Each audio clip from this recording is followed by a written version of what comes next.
The memory of the shot was a ghost that lived in my bones. It wasn't a loud crack, not in the way movies portrayed it. It was a flat, final sound, a punctuation mark that ended the sentence of my life. In that moment, as the searing heat bloomed in my chest and the world tilted into a slow crimson fade, I saw him. I saw Leo, my husband, the man I had built my entire existence around, throw himself not over my bleeding body but over Grace's. He shielded her, his back to me, as my consciousness bled out onto the cold concrete. That was my first life. I blinked and the world snapped back into a different focus. I was in Mr. Albright's office. The sunlight was warm through the blinds, dust motes dancing in the air. The scent of old books and lemon polish was starkly real. "Elara, are you sure you've really made up your mind?" Mr. Albright's voice was a low, concerned rumble. He leaned forward, his kind, wrinkled face etched with worry. "The conditions on the battlefield are harsh, and you'll be facing life-threatening danger at any moment." The echo of the shot faded, replaced by the solid thrum of my own heartbeat. Elara. My name. Not just an extension of the Walsh family. My name. I nodded firmly, the gesture feeling more definitive than any I had ever made. "Don't worry, Mr. Albright. I've thought it through very carefully." He sighed, a sound of reluctant acceptance, and adjusted his glasses. He pulled a document from his desk drawer, the paper crisp and official. "This is the agreement for joining the International Medical Relief Team. Once you sign it, there's no going back. Someone will come to pick you up in a month." I took the pen. It felt heavy, a tool not for signing grocery lists or permission slips for a child I didn't yet have, but for signing away my old world. I scrawled my name, Elara Vance, with a flourish I didn't know I possessed.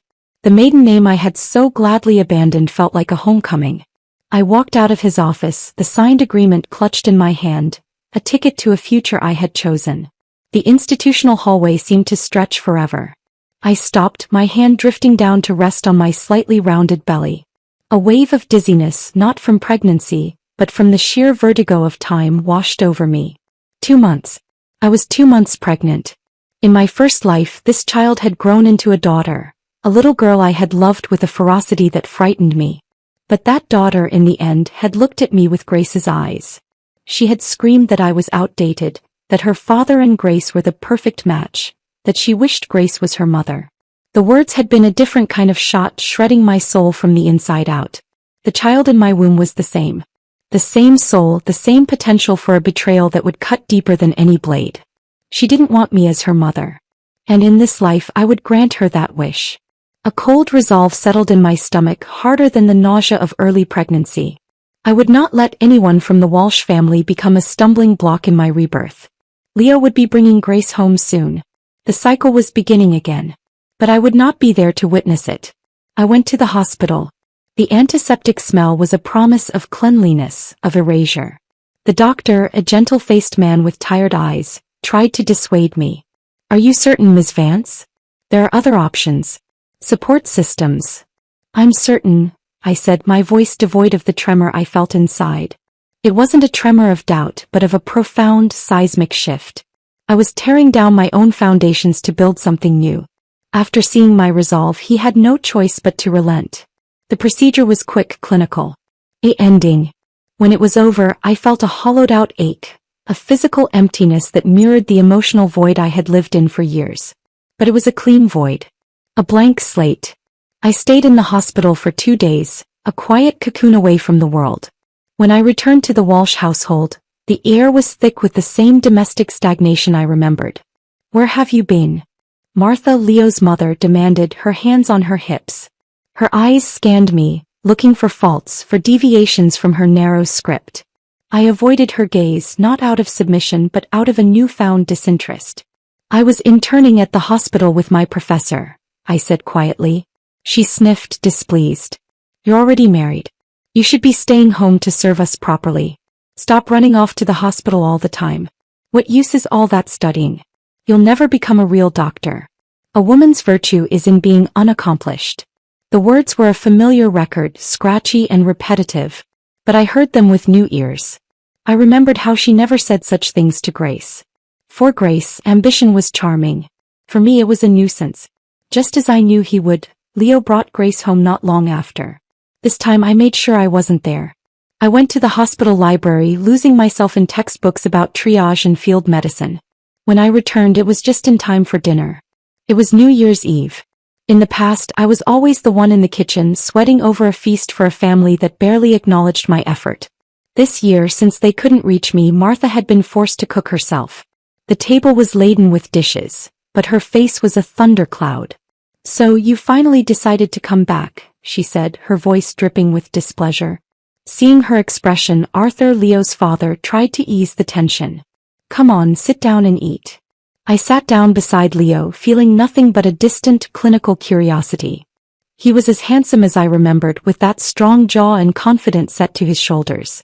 But the charisma that had once dazzled me now seemed like a carefully constructed facade. He gestured toward Grace, who was simpering from across the table. "Alara, this is Grace. She saved my life." I nodded, picked up my chopsticks and got ready to eat. I was hungry. He continued, "Grace doesn't know anyone here yet, so for now she'll be staying with us. You should treat her well." I picked up a piece of braised pork and placed it in my bowl. I looked up and met his eyes, a retort on my lips, but Grace interrupted. "Oh, don't trouble Alara," she said, her voice sweet as poisoned honey. "From now on I'll be the one taking care of everyone. Don't you already know what I'm capable of?" She smiled at Leo with a look of gentle confidence. "I'll take good care of Uncle and Auntie. You can rest assured." "Oh my, what a well-spoken girl," Martha crooned, her demeanor transforming instantly. "The more I look at you, the more I like you. Come on, have some more fish. I specially went out to buy it for you today." As she spoke, she picked up a piece of steamed fish and tried to place it into Grace's bowl, but Leo quickly reached out and stopped her. "Grace doesn't eat cilantro," he said. Martha looked down and noticed a few strands of green stuck to the fish. "Oh, then you take this piece," she said, passing it to Leo instead. "I'll get another one for Grace." I watched them. How naturally they interacted, like a real family, a closed circuit of affection from which I was entirely excluded. In that moment, I wasn't even the outsider. I was the ghost at the feast, the one they had already written out of their story. Maybe Leo noticed my silence. He picked out a plump shrimp from a dish and placed it into my bowl. "Alara, you're hardly home during the New Year. Thank you for taking care of the house and my parents this whole year," he said, a performative kindness in his tone. "I made this shrimp. Try it." I stared at the pink shrimp nestled in my white rice. I didn't touch it. Then I looked up at him, finding it all utterly, devastatingly laughable. Seeing that I didn't move, he paused and asked, "What's wrong?" "Leo," I said, my voice calm and clear, cutting through the familial chatter. "I'm allergic to shrimp. You didn't know that." His face froze. The silence that descended was broken by Martha. "Oh, don't be so dramatic.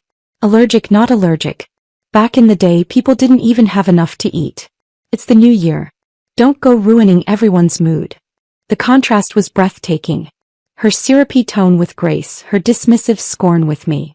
The favoritism was a physical force in the room. In my previous life, I had worked so hard, swallowed so much bitterness for Leo, taking care of his sick mother for 5 years. What a fool I had been. I threw down my chopsticks. The clatter against the porcelain bowl was shockingly loud. I stood up and stared at each of them in turn. "Mom," I said, the word tasting like ash. "Since you're uneducated, let me explain. If you knowingly force someone with a food allergy to eat something, and it leads to anaphylactic shock, that's called attempted murder." "Alara, is that how you speak to your mother?" Arthur, who had been playing invisible, finally exploded, his face turning red as he shouted at me. "Apologize to your mom." "My mom?" I said coldly. The shackles were off. "I don't have a mom. My mother died a long time ago. If I'm not mistaken, she died because of you." Arthur's expression faltered, the bluster draining from his face. He said nothing and sat back down, suddenly very interested in his food. I didn't want to deal with them anymore. I turned to leave, but Leo grabbed my wrist.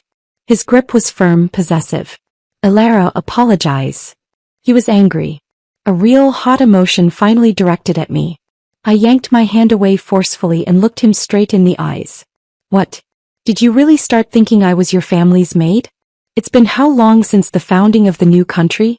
You think your family was somehow excluded from the entire reform and opening up process?"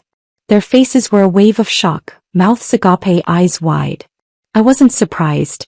The old Alara had always been meek and obedient. Never once had I dared speak out like this. But I was too angry now. Angry at myself for everything I had given. For everything that had never been worth it. I ignored their stunned silence completely and walked away from the table, returning to the room I shared with Leo. It had never felt like mine. Several hours passed.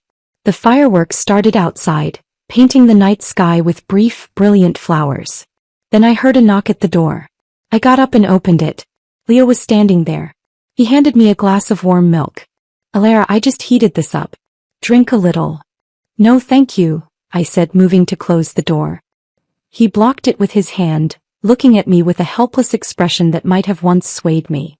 Don't be like this. You need to take care of your body for the baby. At the mention of the baby, I glanced down at my now flat belly, hidden by my loose robe, and let out a bitter smile.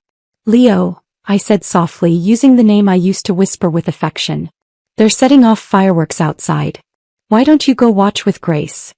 Before he could answer, Grace suddenly popped out from behind him, her voice excited and playful. Leo, fireworks. Come on, come out with me. Let's go set some off together. She grabbed his arm, pointing eagerly toward the sparkling sky. Leo paused for a moment, then turned to her with a gentle smile and nodded. Okay, I'll take you. Grace beamed, throwing on her coat. Just as Leo reached the door, he turned back. Alara, do you want to come with us? Grace tugged on his sleeve with clear reluctance. Leo, maybe don't bring Alara along. She's pregnant and there'll be fireworks outside. What if one explodes too close? That wouldn't be good for her. Leo glanced at me with a bit of awkwardness, then nodded in agreement. You're right.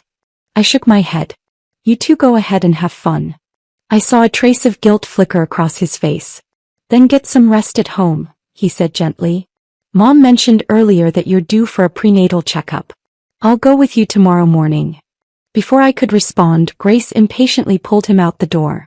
Prenatal checkup? I almost laughed out loud. Back in my room, my phone buzzed. It was a message from Mr. Albright. Alara, I've submitted your name. In half a month, you'll be joining the medical relief team in Moritz. It's winter there right now, so make sure to prepare some warm clothes just in case. I held the phone, the glow of the screen illuminating my face in the dark room. Outside, the fireworks boomed, celebrating a new beginning for the world. For me, in the silence they left behind, my new beginning was finally, truly here. The next morning, I allowed myself the rare luxury of sleeping until 10. The house was empty when I emerged, the silence a balm after last night's tension. I ate a piece of toast, the simple act feeling like a rebellion. I wasn't scrambling to make a multi-course breakfast for people who would only complain. This time was mine. Mr. Albright's message from last night had sent me to my closet, a task that quickly turned into an archaeological dig of my own neglect.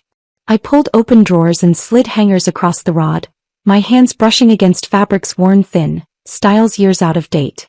In all these years I'd barely bought myself any clothes. A wave of sorrow, not for them but for the woman I had been, washed over me.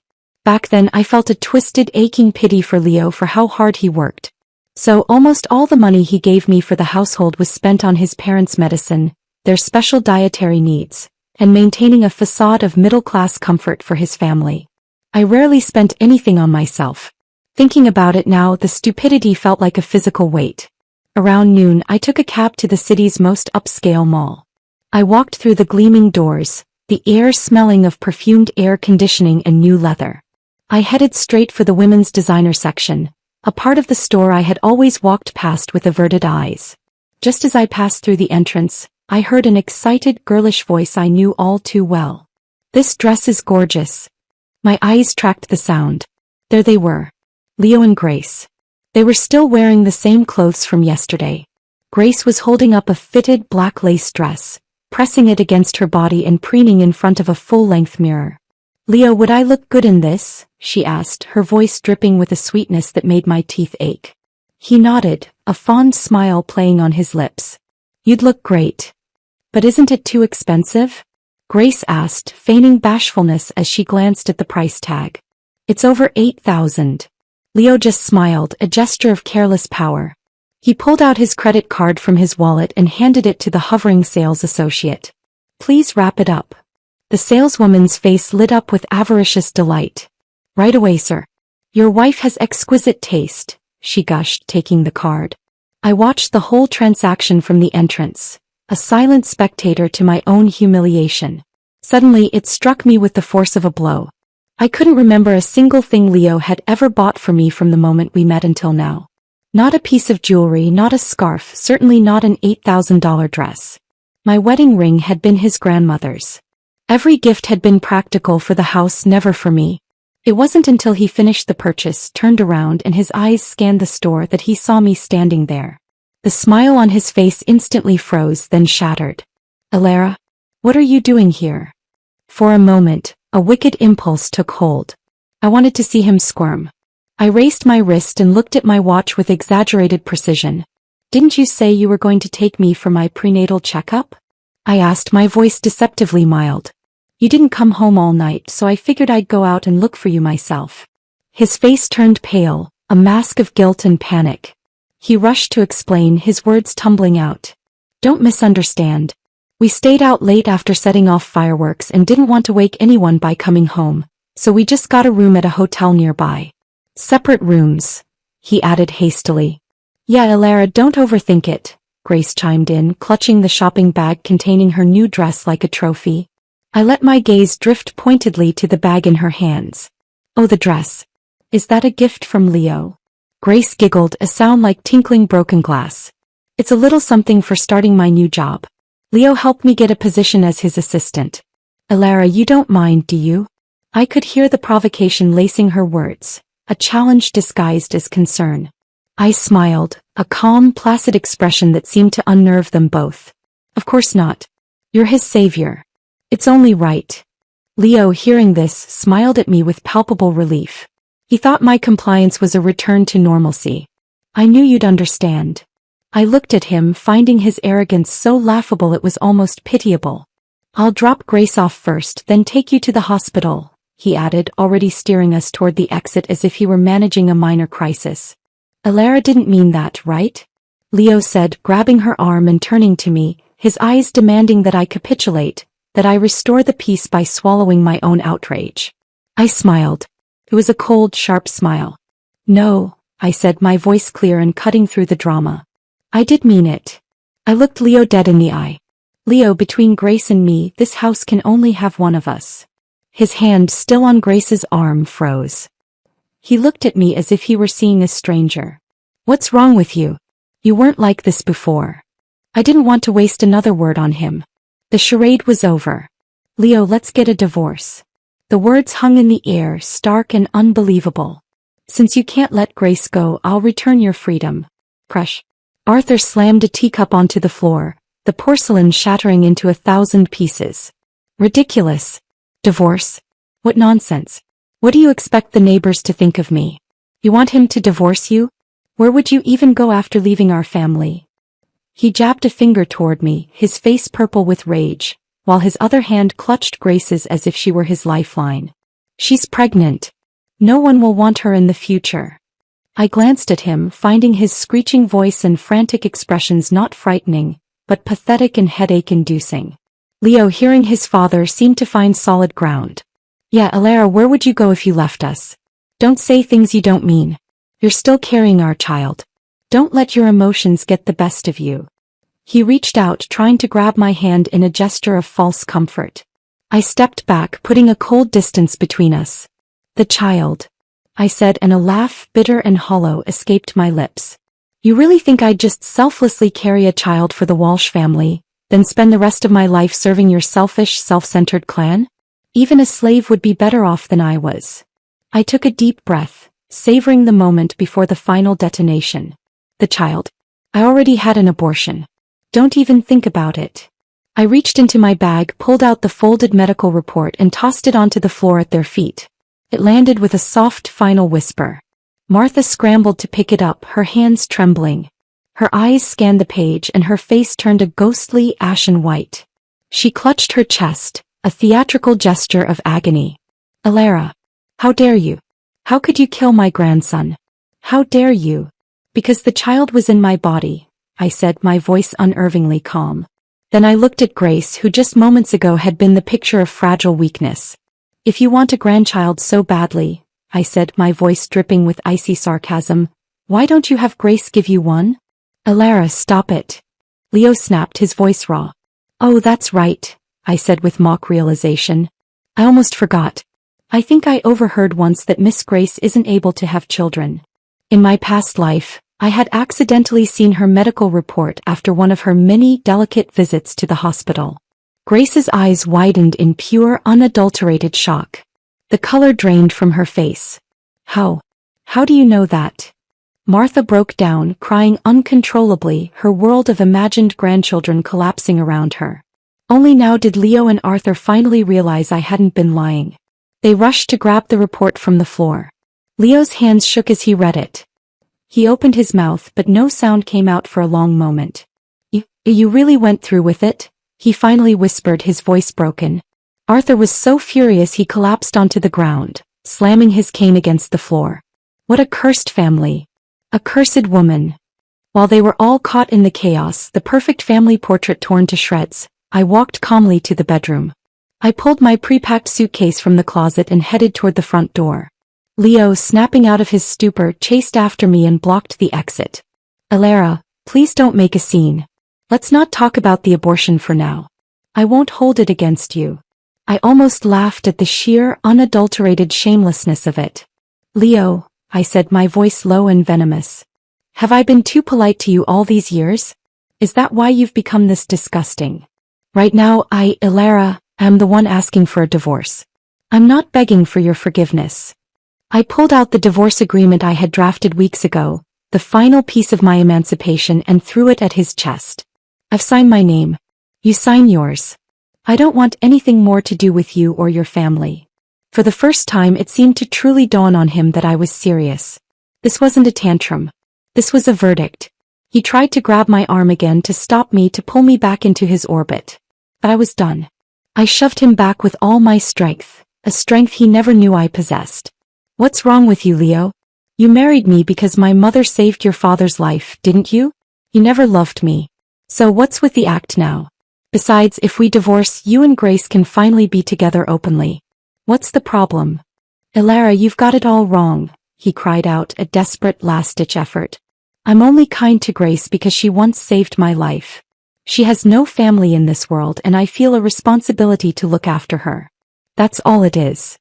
Grace had just stepped back into the hallway and happened to hear that last part. Her face, already pale, turned a sickly gray. The revelation that she was just a responsibility was a blow she hadn't expected. Leo turned and froze when he saw her standing there, the hurt evident in her eyes. I stared at him, my gaze colder than ice. If you're the kind of man who eats from one bowl while staring at the next, then I can't even pretend to respect you. I waved a hand toward the divorce agreement now clutched in his hand. If you don't sign, I'll file a lawsuit. One way or another, this marriage is ending. Taking advantage of their stunned immobility, I hurried down the front steps, my suitcase wheels clacking a triumphant rhythm on the pavement. I flagged a taxi, slid into the back seat and gave the driver the address of a downtown hotel. I didn't look back. Not once. As the city lights streamed past the window, I felt the chains of my first life finally, irrevocably fall away. The ghost of the shot was gone. In its place was only the steady, determined beat of my own heart, marching forward into a future I would build for myself. The hotel room was a sanctuary of sterile silence. No demands, no criticisms, no performative tears. Just the hum of the air conditioner and the expansive quiet of my own company. I stood by the window looking down at the river of taillights flowing through the city. For the first time in what felt like a lifetime, I was breathing my own air. There was less than half a month left before I would be gone for good. A strange, exhilarating energy coursed through me. I had escaped the Walshes, but I was still living in the shadow of the woman they had tried to mold me into. Before I could become Dr. Vance of the International Medical Relief Team, I needed to bury Elara, the doormat, for good. I needed to make up for all the things I had lost, all the experiences I had denied myself. So I made a decision. I booked a ticket to a tropical island, a place of turquoise water and white sand that existed only in my old daydreams. It would be a solo trip, a pilgrimage to my new self. The next morning I went shopping. Not in the frantic, guilty way I used to, buying only practical items on sale. This was a deliberate, almost ceremonial act of self-reclamation. I bought a sturdy, elegant suitcase. I bought a swimsuit, not a practical one-piece, but a deep emerald bikini that made me feel bold. I bought a flowing sundress and a wide-brimmed hat. I spent money on myself, and with every swipe of my card, I felt a piece of my soul clicking back into place. Before heading to the airport, I performed one last act of severance. I took out my phone, its screen still littered with missed calls and pleading texts from Leo. With a calm, steady finger, I blocked every single member of the Walsh family. Leo, Martha, Arthur. I wasn't about to let their toxic drama ruin a perfectly good vacation. Then I turned my phone to silent, dropped it into my new purse and didn't look back. The island was everything I needed it to be. The sun was a warm, forgiving presence on my skin. The salt spray from the ocean was a baptism. I spent over a week in a state of blissful, carefree oblivion. I swam until my muscles ached. I read novels on the beach, their plots entirely separate from my own. I ate fresh fruit for breakfast and grilled fish for dinner, answering to no one's palate but my own. I didn't have to be a wife, a daughter-in-law, or a potential mother. I was just a woman, anonymous and free. It wasn't until my last day, as I was packing my suitcase, now filled with seashells and a new tan, that my phone vibrated with an international number I recognized. It was Mr. Albright. Alara, I hope you're well. I've booked your flight back to the city. You need to come see me at the hospital tomorrow to finalize the paperwork for Moritz. You leave in 2 days. The real world rushed back in, but this time it was a world of my own choosing. I'll be there, Mr. Albright. Thank you. After returning to the city, I dropped my bags at a new longer-term hotel near the airport and rushed straight to the hospital. My mind was already racing ahead, picturing supply lists, medical texts, the stark landscape of a war zone. I was so focused on my future that I didn't see the past waiting for me. Just as I reached the hospital's main entrance, a hand shot out and grabbed my arm, the grip desperate and familiar. I turned and there he was. Leo. He looked ravaged. His clothes were rumpled, his hair disheveled, and dark circles bruised the skin under his eyes. When he saw it was really me, his eyes lit up with a wild, almost manic surprise. Alara. It really is you. You have no idea how long I've been trying to find you. You blocked me. I couldn't contact you at all. He let out a bitter, broken laugh. I didn't realize until then that I had no other way to reach you. I don't even know if you have any close friends. Looking back, I guess I really didn't care enough about you. His words were meant to be a confession, but they just sounded like a pathetic epiphany. I didn't have time for his self-pity. I shook off his hand as if brushing away dirt. Leo, did you forget I already gave you the divorce papers? Stop pretending you still care. You know better than anyone how you've treated me. I turned to leave, my heels clicking decisively on the pavement, but he rushed to catch up, his voice pleading. Alara, please give me one more chance. Mom's in the hospital now. I've been taking care of her these past few days, and I finally understand how hard it was for you before. He ran a hand through his already messy hair. How exhausting it must have been to care for her all by yourself, then rush home every afternoon to cook for Dad. I finally see how much effort it took for you to keep our household running so smoothly. The more he spoke, the clearer his motives became. He looked thinner, more worn out than I'd ever seen him. Without me, his free live-in maid and nurse, he'd had to shoulder the responsibility himself. And clearly he was crumbling under the weight. This wasn't about missing me, it was about missing my labor. Everything he said was a confession that if I didn't return, his comfortable life was going to collapse. I looked at him, my expression one of pure, undiluted contempt. So, things are that hard for you? What about your precious Grace? She's not helping out at all. His expression turned cold and shuddered instantly. Grace. He said her name like a curse. She hasn't been feeling well lately. I nodded slowly, a sarcastic smile touching my lips. Of course. Smart girl. If I just pretended to be sick back then, maybe I wouldn't have been used by your family as free labor for all those years. He was momentarily speechless, choked by the stark truth of my words. But I know you. He insisted, a flicker of his old arrogance returning. You came back today, didn't you? That means you still care. You still don't want to see me suffer. Alara, I know you asked for the divorce because you were angry. I've had time to reflect. I'll change. I'll take better care of you. Let's start over. Come home with me. I'd had enough. The audacity was staggering. Leo, get lost, I snapped, my voice low and venomous. Stop flattering yourself. I feel nothing but disgust whenever I see anyone from your family. If you want to keep even a shred of dignity, then stop blocking my way. I took a step closer, forcing him to look into my eyes, to see the absolute absence of the woman he thought he knew. I'm not here for you, and I'm certainly not here for the Walsh family. The world doesn't revolve around you. If your parents are sick or dying, that's your problem. If you have a conscience, take care of them. If you don't, throw them out into the street, but leave me the hell alone. He stood there frozen, completely stunned. It was like he didn't even recognize me. You came to the hospital for what? He finally asked. Then a dawning comprehension washed over his face, and his expression relaxed into a patronizing smirk. Oh, I get it. You're still dreaming of becoming a doctor. He shook his head, a mockery of pity in his eyes. Alara, be realistic. Just hanging around the hospital doesn't make you one. Then a commanding, familiar voice cut through the tension from behind me. Alara, why haven't you come in yet?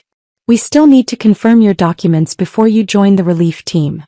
I turned to see Mr. Albright standing there, his assistant beside him, his expression stern. I nodded quickly, a wave of relief washing over me. Sorry, I'm coming now. Mr. Albright then turned his sharp gaze on Leo. Stay away from her. Stop bothering her. Relief team? Leo asked, his confusion genuine now. What relief team? What's it to you? I rolled my eyes, finally freeing myself from his gravitational pull. I jogged over to catch up with Mr. Albright, leaving Leo standing alone on the sidewalk, a bewildered and diminishing figure. Inside, in the quiet order of Mr. Albright's office, the real world solidified around me. We reviewed the final paperwork. Waivers, insurance, mission protocols.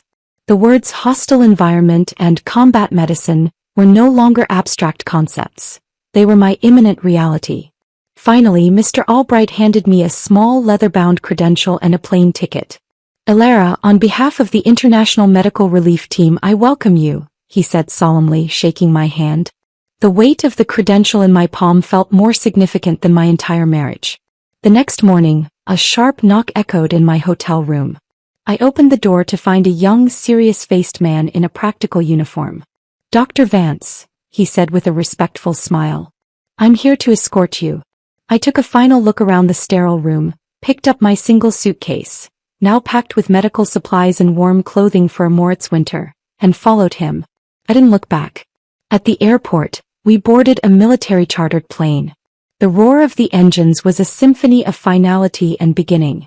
As the wheels left the tarmac, I felt the last threads connecting me to my old life snap. I was no longer Alara, the betrayed wife. I was Dr. Alara Vance, and I was flying toward a purpose born from my own ashes.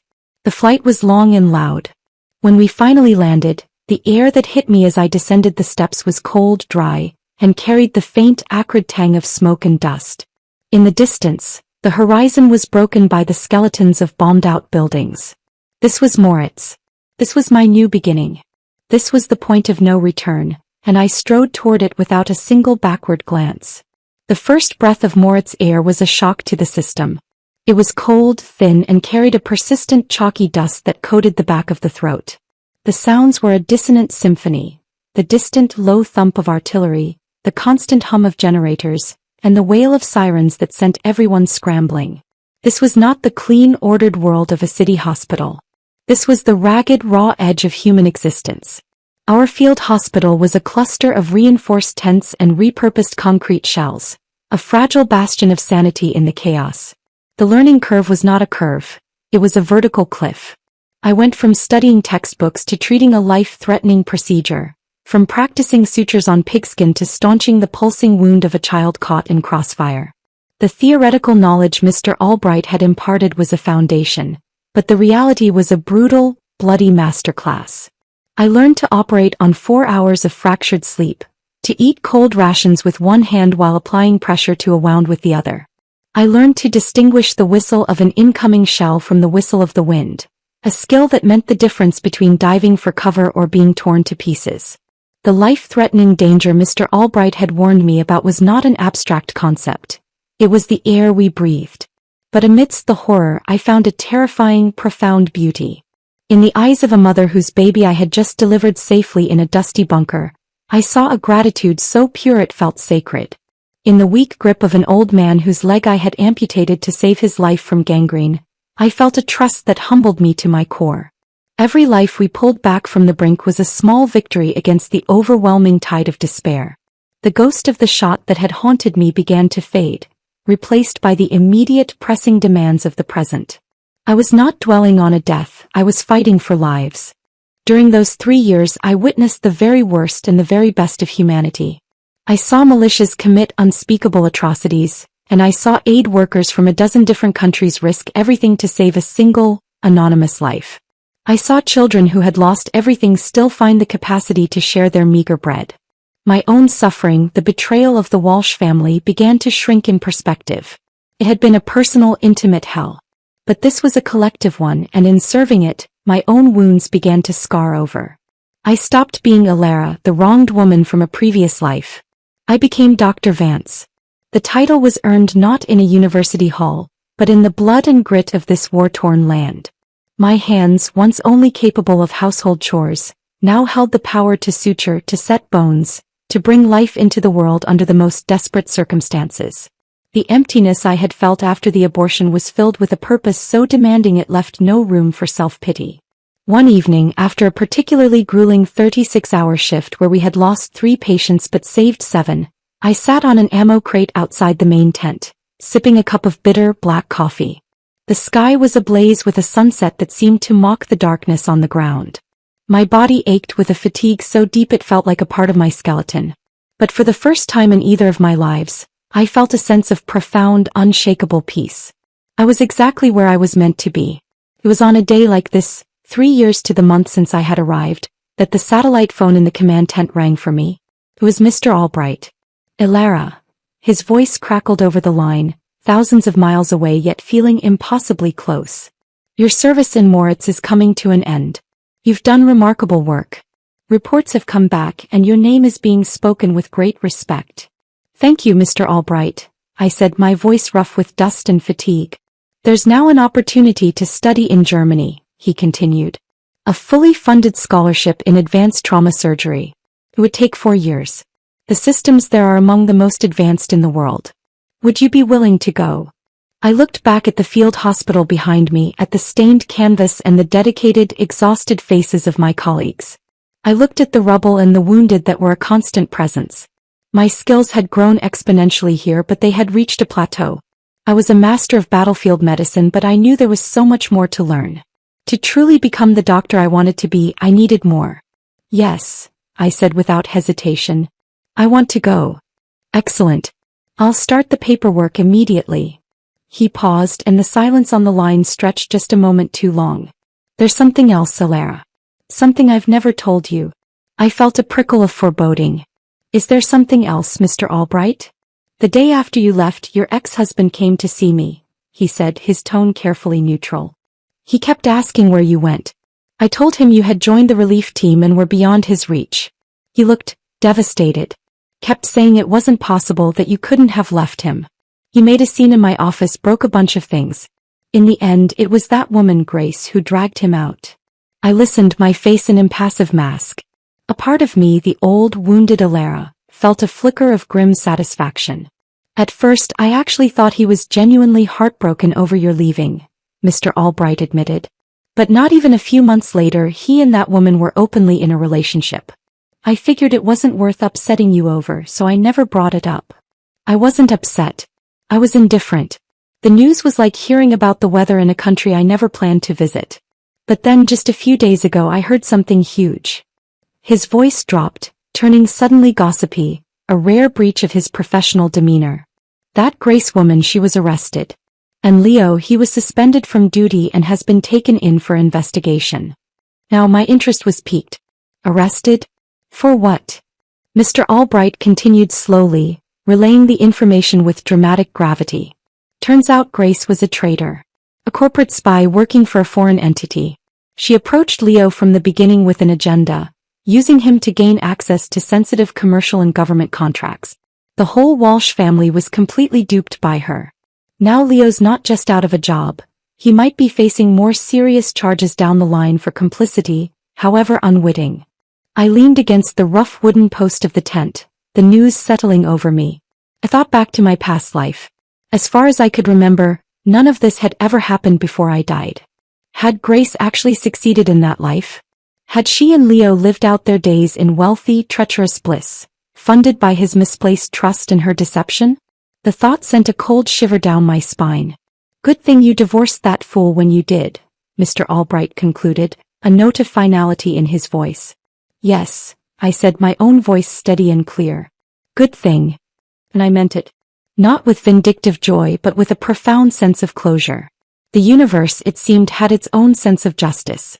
Leo's poor judgment, his blind trust in the beautiful, manipulative stranger over his own wife, had finally borne its poisonous fruit.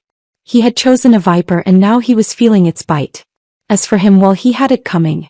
I hung up the phone and walked back out into the Moritz evening. The news felt like the final page of a very long, very painful book being turned. There was nothing left for me in that old story. My path was clear. A few weeks later, my duties in Moritz complete, I boarded a plane not back home but to Germany to begin my new chapter as a student.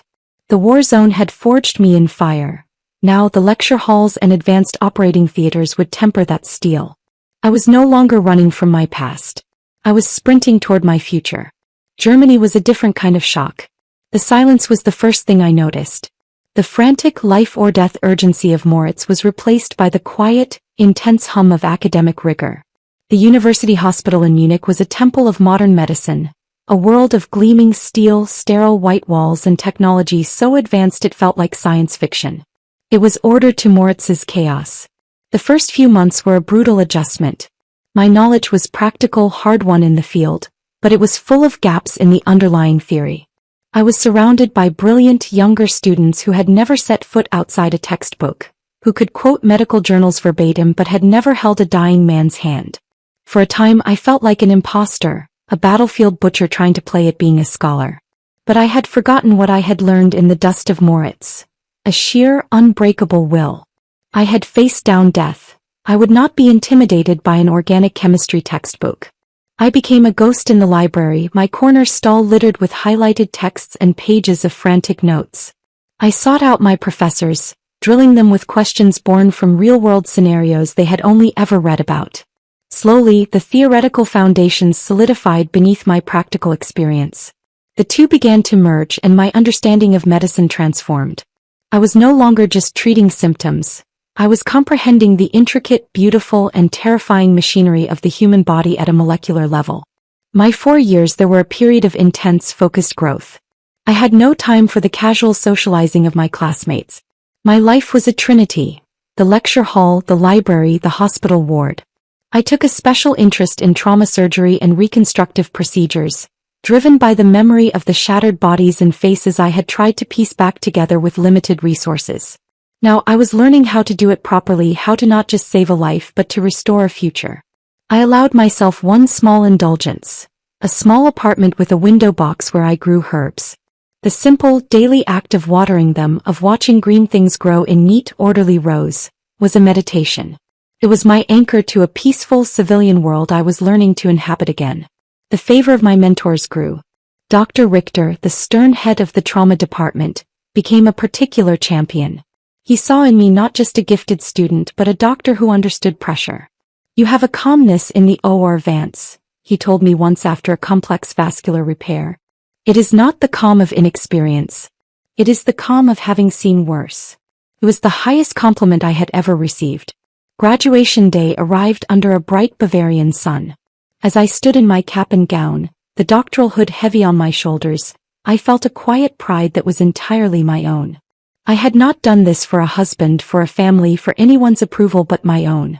When my name was called, Dr. Alara Vance with highest honors, and I walked across the stage to receive my diploma, the applause felt like a benediction for the woman I had fought so hard to become.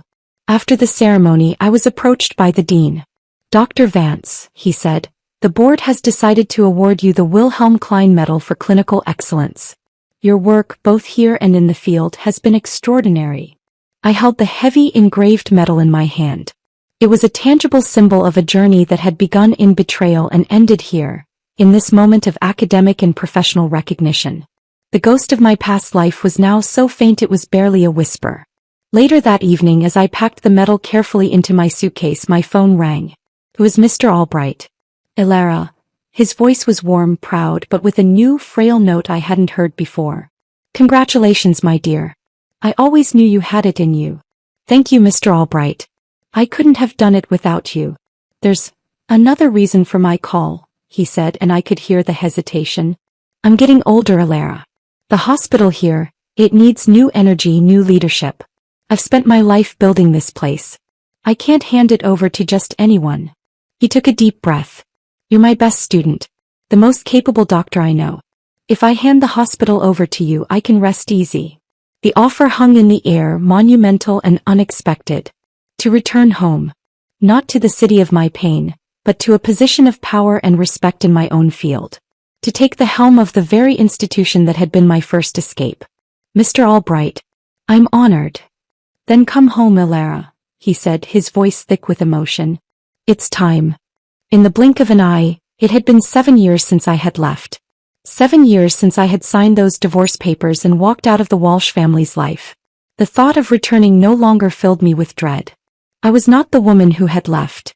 I was Dr. Elara Vance, decorated scholar, veteran of a war zone, and now the future director of a major metropolitan hospital. I boarded the plane home with a sense of completion. The circle was closing, but it was a new, larger circle, one I had drawn myself. I was not returning to my past. I was arriving to claim my future. The city skyline was both familiar and alien. 7 years had added new, glittering towers to the horizon, but the bones of the place were the same.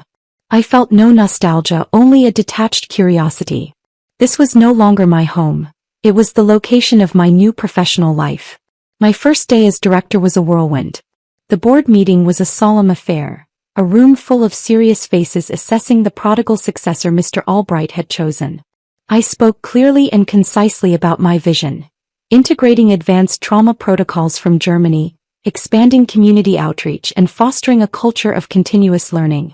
The respect in the room was palpable, earned not through connections or marriage, but through the weight of my credentials and the quiet authority in my voice. After the meeting, my new assistant, a sharp young woman named Sarah, was walking me back to my new office, a spacious corner suite with a view that stretched for miles. We were cutting through the inpatient wing when a voice, raspy and shrill with disbelief, cut through the sterile quiet. "Elara Vance." I turned. The voice came from a semi-private room. Standing in the doorway was an old woman clinging to an 4-pole. It took me a moment to place her. Martha Walsh. She was a ghost of her former self, her body shrunken, her face a roadmap of new lines and sallow skin. But her eyes, burning with a mixture of shock and a flicker of her old entitlement, were unmistakable. Her eyes widened, scanning my tailored designer suit, the confident set of my shoulders, the air of command that now clung to me as naturally as my own skin. "It's really you," she breathed, her voice trembling. She took a shuffling step forward, her grip tight on the pole. "Where have you been all these years? Why didn't you contact us? We looked everywhere for you." Sarah immediately stepped forward, placing herself subtly between me and the woman. "Sir, please calm down. You need to rest." But Martha, incensed by the intervention, angrily shoved Sarah's hand aside. "She's my daughter-in-law. This is none of your business." The words were a desperate, pathetic clawing at a past that had long since crumbled to dust. Just then, a man in a dark blue security uniform ran up from down the hall. He moved with a weary haste. "Mom, you just had surgery. You can't get this worked up." He put a firm hand on her shoulder, trying to guide her back into the room. Our eyes met. It was Leo. I recognized him instantly, though the years had not been kind. He was thinner, almost gaunt, the confident breadth of his shoulders gone. His face was worn, etched with a permanent fatigue that spoke of long, grinding hardship. The handsome features were still there, but they were buried under layers of defeat. He recognized me too. His face, already tense with concern for his mother, underwent a seismic shift. A wave of shock, shame, and something that looked like pure, unadulterated horror washed over him. He quickly lowered his head, turning his face away as if he'd been struck, his grip on his mother tightening. Martha, however, was still calling out, her mind clearly addled by medication and illness. Good daughter, why good? Sarah stepped forward again, her voice firm and clear, a shield of professionalism. Ma'am, this is our director, Dr. Vance. She is not your daughter-in-law. Please show some respect. At that, Leo stiffened. He slowly, painfully turned around to face me. His eyes, shadowed and tired, locked on mine. The silence between us stretched, thick with the wreckage of our shared history. He looked from Sarah's protective stance to my impassive expression, finally understanding the chasm that now lay between us. You? He swallowed hard, the sound dry and rough. You really became a doctor. I gave a slight, neutral nod to Sarah, indicating I would handle it. I walked forward, closing the short distance between us. The hallway felt like a stage. I stopped before him and extended my hand, not in friendship but in cool, professional courtesy. It's been a long time. He stared at my offered hand as if it were a snake. He hesitated for several seconds, a lifetime of regret and humiliation playing out on his face.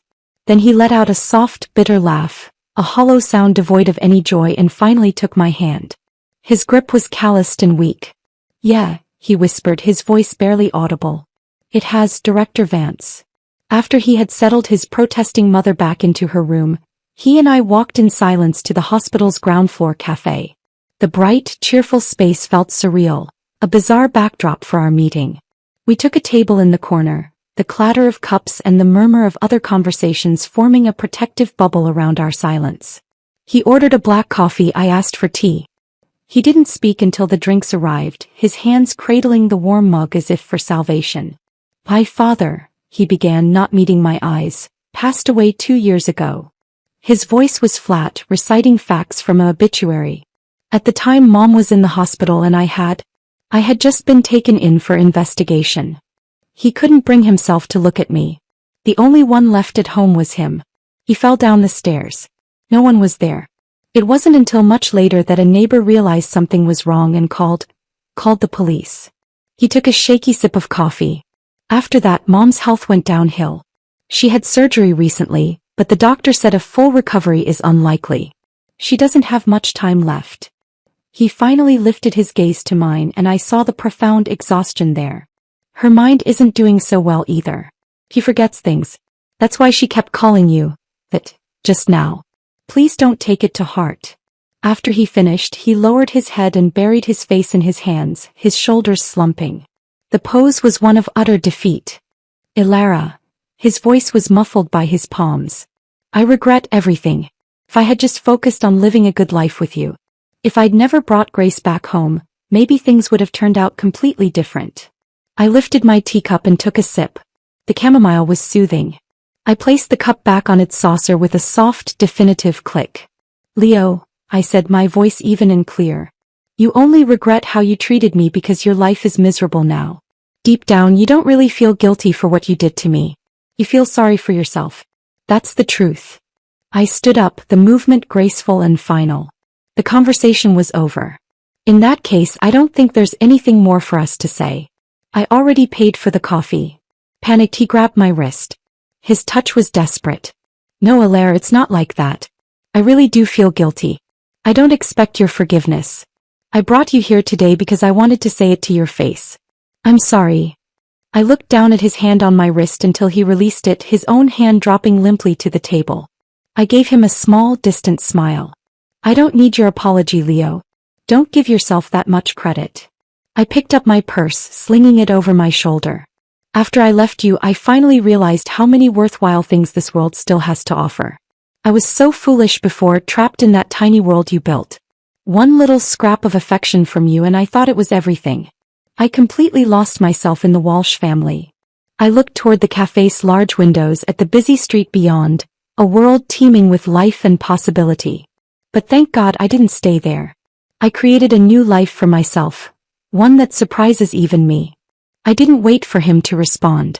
I turned and walked out of the cafe, my steps sure and steady on the polished floor. I didn't look back. Leo, I said softly, more to myself than to him, the words carried away by the hospital's quiet hum. You and I are no longer walking the same path. The past should stay in the past. I'm embracing a new one. I didn't make it far. The sound of his chair scraping violently against the floor echoed in the cafe, followed by the frantic rhythm of his footsteps. Alara, wait. He caught up to me just outside the entrance in the bustling hospital atrium. The bright, open space was a stark contrast to the quiet corner we had just occupied. People flowed around us, a river of their own worries and appointments, oblivious to the small, personal drama unfolding in their midst. He stood before me, his chest heaving slightly, not from the short run, but from the sheer, panicked effort of trying to hold on to this moment onto me. The worn fabric of his security uniform seemed to symbolize the chasm between us more than any words could.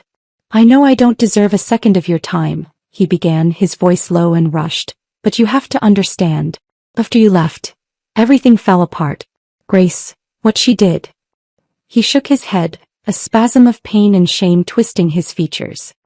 The investigation, the disgrace. My father, and now my mother. I lost everything. Everything I thought I had, everything I took for granted.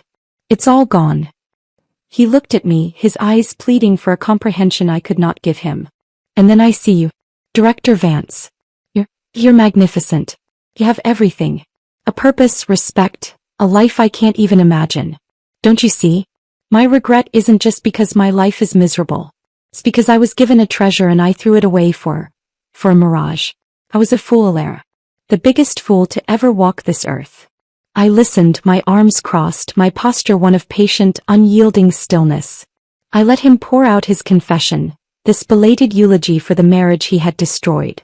When he finished, breathing heavily, searching my face for any sign of softening, I finally spoke.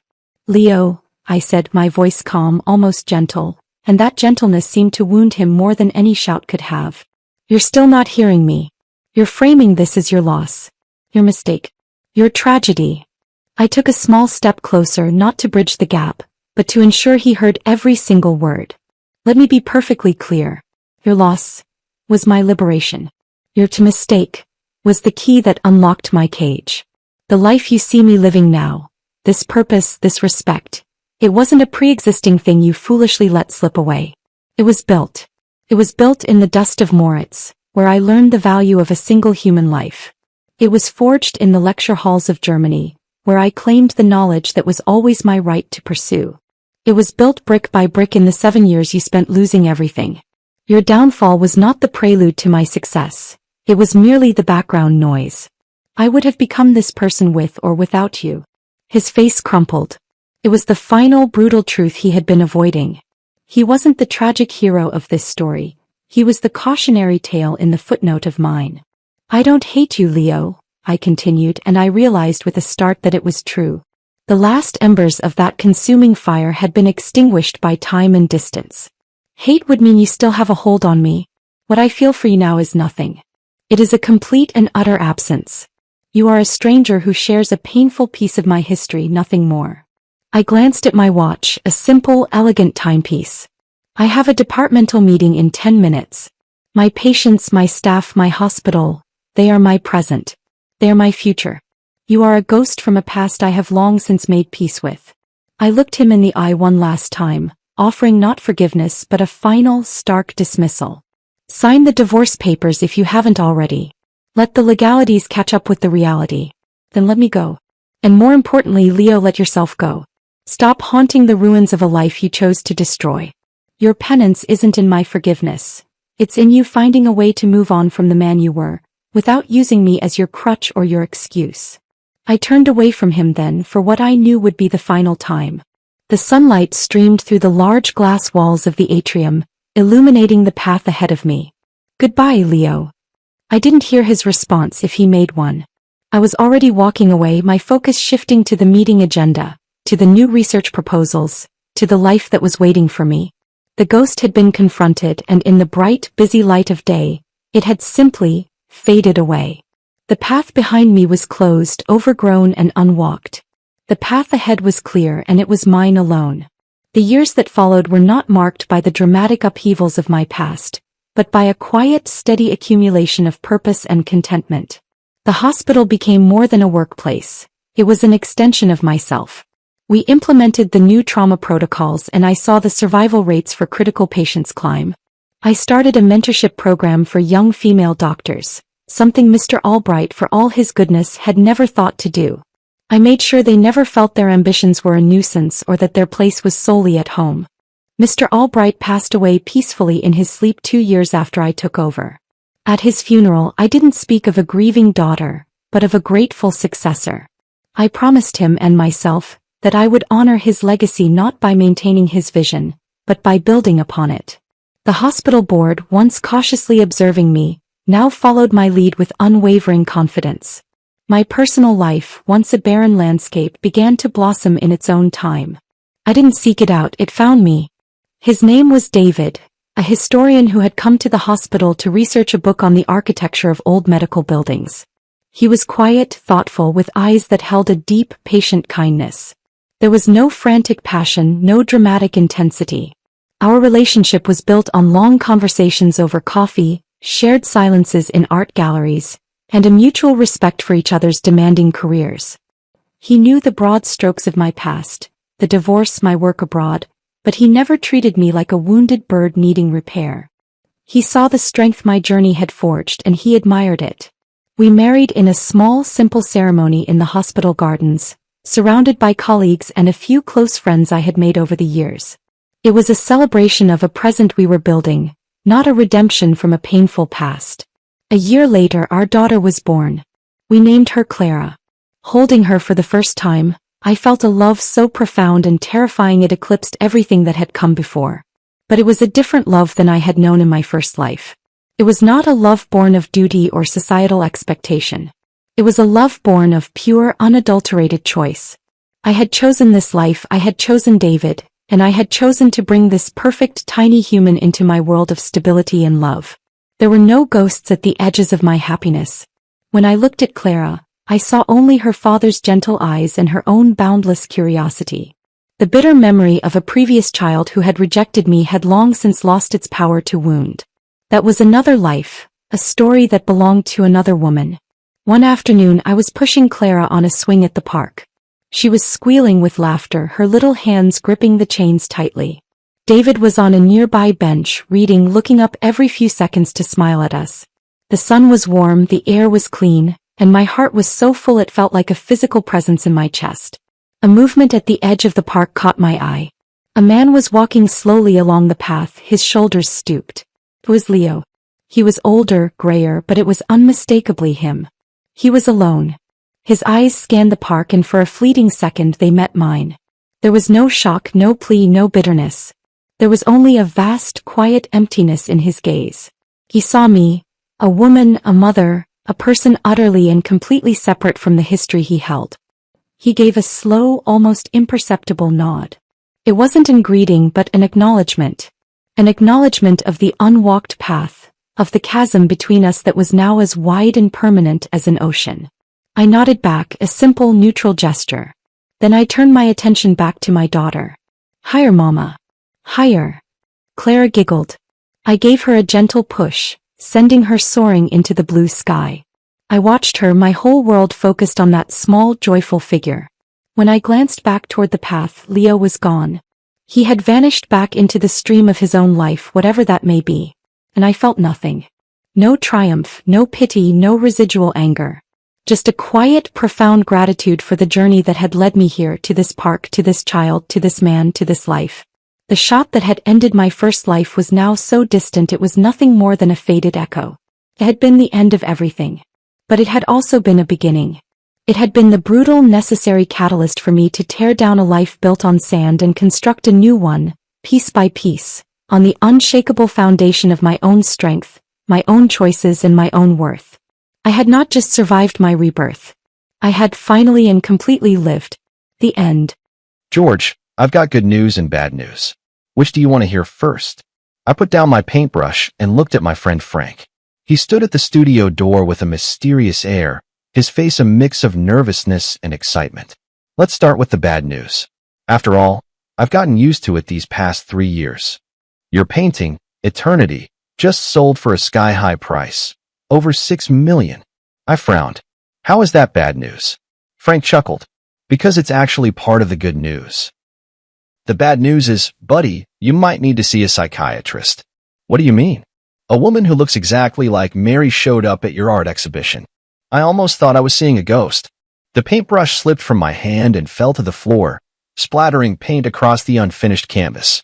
Mary, my late wife, died 3 years ago after accidentally falling off a cliff. I watched with my own eyes as her body was pulled from the water. In that moment, my world completely collapsed. Stop joking around, Frank. Why would I lie to you? She even left this. Frank handed me a note with an address and a time written on it. My hand trembled slightly. The handwriting was exactly the same as Mary's. That night, I waited until midnight at the designated cafe. Just as I was about to leave, a familiar figure appeared at the door. Mary? No, it couldn't be her.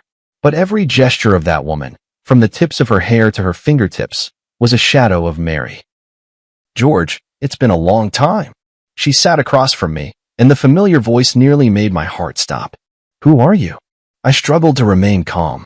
I'm Mary, your wife. She smiled and reached out her hand. There was a scar on her palm, the mark Mary got when she accidentally cut herself on glass at 15. Impossible. Mary is already dead. She laughed softly. That was just an accident. I fell off the cliff and was saved by a reclusive old doctor. I lost my memory from the injuries and only recently remembered everything. As she spoke, tears began to fall with an expression I knew all too well, the look Mary wore whenever she felt wronged. I know it's hard to believe, but I really am Mary. I couldn't believe my eyes. The shade of lipstick Mary loved most, the faint little mole beneath her left ear, the unconscious habit of rubbing her ring while speaking.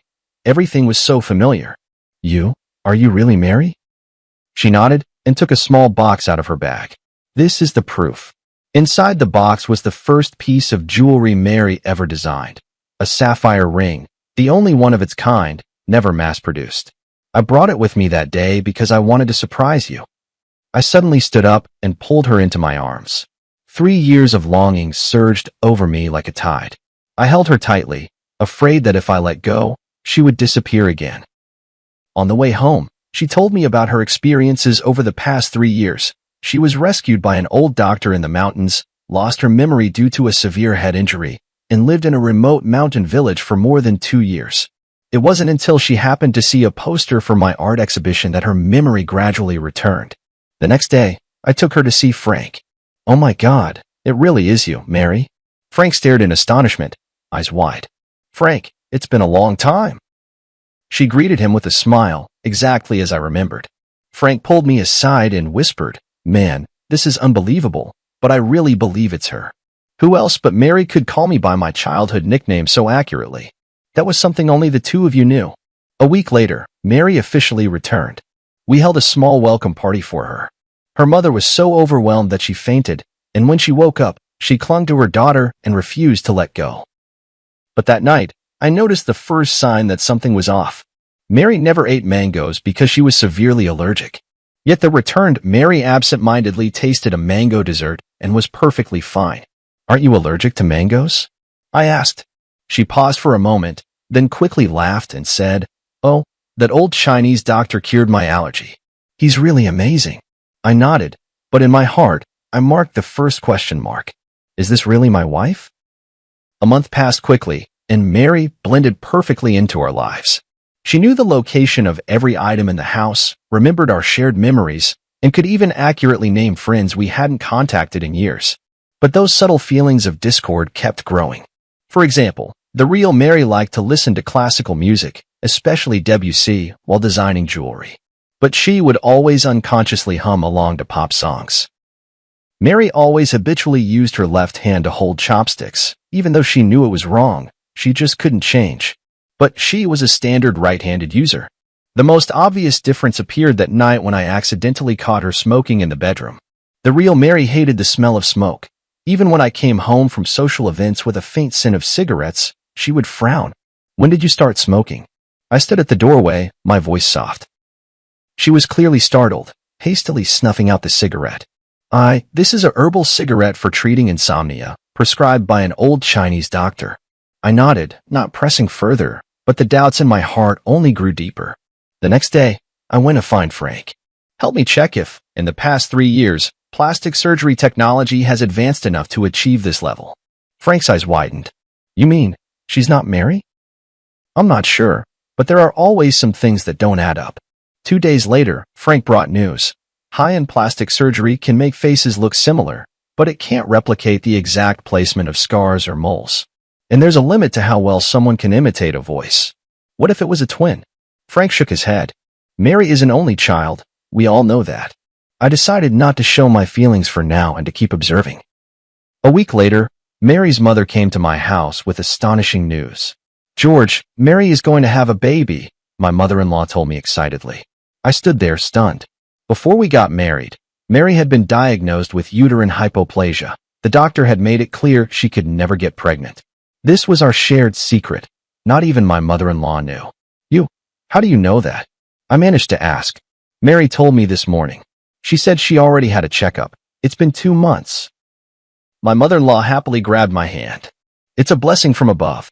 Mary survived death, and now she can bring us new life. My heart sank to the bottom. This absolutely could not be Mary. That night, I dug out the hospital's diagnosis certificate in my study, which clearly stated the condition of Mary's uterus. But when I wanted to talk to Mary about it, I found her in the bedroom, excitedly discussing the decoration of the nursery with my mother-in-law. Mary, could you come here for a moment? I called her calmly. She followed me into the study, still wearing a blissful smile on her face. Did you forget about this? I handed her the diagnosis certificate. She took it and glanced at it, her face instantly turning pale. George, I can explain. Explain what? Explain that you're not Mary at all. Mother-in-law heard the commotion and walked in. What's going on with you two? Mom, take a look at this. I handed her the proof. My mother-in-law read it, then looked at Mary in astonishment. What's going on? Mary, you can't have children. Of course she can, I sneered, because she's not Mary at all. My mother-in-law's face changed dramatically. What nonsense are you talking about? I can explain. She hurriedly grabbed my mother-in-law's hand. That old Chinese doctor not only saved my life, but also cured my uterine problem. It's a miracle, truly. My mother-in-law looked at me, then at her, hesitating. George, you're being too paranoid. My mother-in-law finally took her daughter's side. Mary has come back with great difficulty. You should cherish her, not doubt her. Yes, George, I know this is hard to accept, but miracles do happen. Tears welled up in her eyes. Haven't we always wanted a child? Now we can finally have our own baby. I looked at her face, identical to Mary's. Yet I became more certain in my heart. This woman was not my wife. All right, I believe you. I smiled, deciding to go along with their story for now. Let's wait together for this miracle to happen. That night, I secretly contacted a private detective. My mother-in-law gladly accepted her daughter's explanation, even suggesting she move in with us to take care of Mary during her pregnancy. Outwardly, I agreed, but inside I grew even more wary. This was no coincidence. There had to be some kind of plot. Mom, haven't you always lived in Haicheng? Won't it be hard to get used to living here? I probed cautiously. For my grandson, I'm willing to endure any inconvenience, my mother-in-law said firmly. I noticed a fleeting unnatural expression on Mary's face. Could the truth be connected to my mother-in-law? On the 3rd day after my mother-in-law moved in, I discovered more suspicious details. For example, the real Mary never drank coffee, but she and my mother-in-law often enjoyed it together. Also, Mary's favorite movie was Roman Holiday, but she claimed to prefer Titanic. The strangest thing is, Mary used to despise her cousin Tom when she was alive, but now he visits frequently and chats and laughs with Mary as if they're old friends. I told Frank about these discoveries. Buddy, things are getting more and more suspicious, Frank frowned. Are you sure you want to keep going like this? Why not just expose her directly? It's not the right time yet. I want to find out what they're really after. The private detective's investigation also made progress. The so-called old Chinese doctor who had saved Mary did not exist at all, and Mary's whereabouts over the past 3 years were completely untraceable. More importantly, the private detective uncovered a shocking fact during the investigation. Mary's cousin Tom was deeply in debt from gambling, and the painting Eternity under my name, worth over $6 million, was his only hope for quick cash. They're after your painting, the private detective asserted, and this fake Mary is likely a professional identity fraudster, hired to win your trust. I took a deep breath and decided to take the initiative. That afternoon, I pretended to go out, but secretly returned home and hid in the study. Sure enough, Mary and her cousin Tom were whispering to each other in the living room. "It's taking too long," Tom said irritably. "How much longer until he sells the painting?" "Don't worry," she soothed him. "I'm already pregnant, and now he completely believes I'm Mary. In a little while, I'll say I want to move to a better neighborhood for the sake of the baby, and then we'll naturally need to sell the painting to raise money." "You're really pregnant?" "That wasn't part of the plan. It was an accident, but it works to our advantage. George wants a child so badly." "Does Annie know the truth?" "She only knows we're trying to scam money, not the specific plan. But she hates George, thinks he caused her daughter's death, so she's more than happy to help." I clenched my fists. So my mother-in-law had always believed that Mary's accident was somehow my fault. In fact, we did argue over something trivial that day, and Mary stormed out in anger. I didn't try to stop her. But I never imagined it would be the last time I'd see her. "You don't actually have feelings for George, do you?" Tom suddenly asked. She was silent for a moment. "It's just part of the job. Besides, I owe you, and I won't go back on my word." "Good then. Don't forget how we're splitting the money once we get it." Their conversation confirmed my suspicions. This was all an elaborate scheme, with my eternity as the target. In the days that followed, I pretended everything was normal while secretly making preparations. I contacted the police, arranged for evidence-gathering equipment, and found the last piece Mary had left before she died, a silver necklace that had never been made public, engraved with an anniversary date only the two of us knew. 2 weeks later, my art exhibition was held as scheduled. As planned, Mary brought up the idea of moving, hinting that I could sell eternity. I pretended to agree and said I would auction the painting on the last day of the exhibition. "This is a surprise I prepared for you," I said on the eve of the exhibition, taking out a delicate box. "To celebrate the new life we're about to begin." She opened the box in surprise, and inside was the silver necklace. "It's beautiful, thank you." She smiled as she prepared to put it on. "Wait," I stopped her. "Aren't you going to look at the engraving on the back?" She turned the necklace over, and her face suddenly went pale. "What's wrong? Don't you like it?" I asked, feigning ignorance. "No, I really like it. It's just, I'm a bit moved." She forced a smile, but didn't know how to explain that she couldn't recognize the significance of that date. "See you tomorrow. Get some good rest, and don't forget to wear this necklace." I kissed her forehead and whispered in her ear, "After all, this is your final design." Her body visibly stiffened for a moment, but she kept smiling. "Of course, I cherish it very much. Tomorrow, the truth will come to light." On the day of the exhibition, the place was packed with people. My painting, Eternity, was displayed in the most prominent spot, right next to the last batch of jewelry designs Mary had created before her death. Mary held my arm, flawlessly playing the role of my wife as always. She had even gone out of her way to wear Mary's favorite white dress and the silver necklace I had given her last night. My mother-in-law and Tom were there too. The three of them exchanged glances from time to time, clearly waiting for the perfect moment. Frank appeared as planned, pretending to be extremely interested in Eternity and asking me about the auction details. "The auction will begin promptly at 4 in the afternoon," I replied with a smile. "This painting means a great deal to me, and I hope it finds someone who truly appreciates it." Mary immediately chimed in. "Yes, although it's hard to part with it, this is a necessary decision for our future." I noticed she glanced at Tom, who gave a barely perceptible nod. At 3:30 in the afternoon, the projector in the center of the exhibition hall lit up. This was the special segment I had arranged.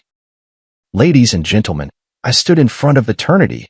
Before the auction begins, I'd like to share a little story about this painting." Mary's photo appeared on the projection screen, a group picture from her last birthday party before she passed away. 3 years ago, my wife Mary died in an accident. I created this painting, Eternity, in her memory. The woman in the painting has her back to the viewer, forever gazing into the distance, symbolizing a longing I can never reach. A soft sigh rippled through the crowd. Mary stood beside me, matching my words with a sorrowful expression. However, a month ago, a miracle happened. I turned to look at Mary. My wife came back. The whole room erupted in astonishment, and many people curiously sized up, "Mary. This is my wife, Mary." I took her hand and stepped forward. Back from the dead, it's truly the greatest blessing heaven could have given me. She smiled and nodded to everyone, while my mother-in-law and Tom stood by with smug expressions. However, my tone suddenly shifted. Amidst my joy, A question arose. Is she really Mary? The entire room fell silent. Mary's hand trembled slightly in my palm. So, I did some investigating. The projector switched to a set of comparison photos. On the left was the real Mary. On the right was a photo of her. They look exactly the same, don't they? But I clicked the remote, and the photo was enlarged, the details highlighted. The position of the piercing on the left ear was slightly different, the arch of the eyebrows subtly varied, and the fine lines at the corners of the eyes ran in different directions. These are details that even professional plastic surgery cannot fully replicate. Mary tried to pull her hand away, but I held on tightly. My mother-in-law and Tom also began to grow anxious, glancing toward the exit. More importantly, the real Mary has a feature that cannot be copied. I turned to Mary. The necklace I gave you last night has a date engraved on the back. Can you tell everyone what that date is? She opened her mouth, but no words came out. That was the due date of our first child, the one we lost. I spoke softly, my voice trembling with emotion. Mary designed this necklace to commemorate the baby we never got to meet. The date was our secret, only Mary and I knew. The room fell utterly silent. Mary turned deathly pale, my mother-in-law's eyes widened, and Tom had already started edging toward the door. What surprised me even more, I continued, was that the real Mary could never get pregnant due to an underdeveloped uterus. Yet this, Mary claims she's already 2 months along. I let go of her hand and took a step back. So, who are you really? A flicker of despair flashed in Mary's eyes, but she quickly regained her composure. I am Mary, it's just that old Chinese doctor. The non-existent old Chinese doctor, right? I sneered. Just like the non-existent amnesia, the non-existent miraculous recovery. I turned toward the projection screen. Let's see the truth. The screen played the secretly recorded video of her conversation with Tom, their discussion on how to swindle eternity, clearly audible. This isn't. She tried to explain, but my mother-in-law had already rushed forward. Who are you really? My mother-in-law screamed. You're not my daughter? Auntie, stop pretending, I said calmly. You know she's not Mary. You just wanted to get back at me, didn't you? My mother-in-law's face turned pale. I didn't know she was going to impersonate Mary. Tom just said he needed help to scam some money. Police. Don't move. Several plainclothes officers emerged from the crowd, blocking Tom as he tried to escape. Amid the chaos, Mary took the opportunity to shove me aside and run toward the exit. I chased after her and caught up in the parking lot. Tell me, who are you really? She finally stopped, turned to face me, tears welling in her eyes. My name is Luna. I'm an actress. Tom found me and said if I helped trick you out of a painting, he'd give me $1 million. I needed the money for my sister's medical treatment. Why did they choose me? Why Mary? She shook her head. I don't know. They gave me a lot of information, photos, videos, even your chat logs. I was just following the script. The police arrived and took her away. I stood where I was, gazing at the distant sky, my heart a tumult of emotions. Back in the exhibition hall, the crowd had already dispersed, leaving only Frank and a few police officers. It's all been cleared up, Frank walked over. Tom owed money to loan sharks and was desperate. Your mother-in-law always resented you for not saving Mary, so she helped them plan the whole thing. I walked up to eternity, gently caressing the back of the woman in the painting. Mary, I can finally give you an answer. The police left with the evidence. Frank patted me on the shoulder. What do you plan to do next? I took a deep breath. Prepare for the final painting. What will it be called? The Pursuit, I said softly. This time, I'll paint her face, not just her back. After the case was solved, my life seemed to return to where it was 3 years ago. Eternity was temporarily held by the court as crucial evidence. Tom and Luna were arrested for fraud, and my mother-in-law was investigated as an accomplice.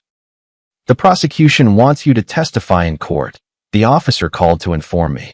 The trial is scheduled for early next month. I agreed, though I was utterly exhausted inside. After exposing the deception, I thought I would feel the thrill of revenge, but what I felt instead was a profound emptiness. Those days spent with Mary that month had allowed me to feel a trace of warmth in life again, even if that warmth was born of lies. Frank often came to see me, worried I might fall into despair once more. I told him not to worry, that I was working on a new piece, The Pursuit. Are you really going to paint Mary's face from the front? Frank asked curiously.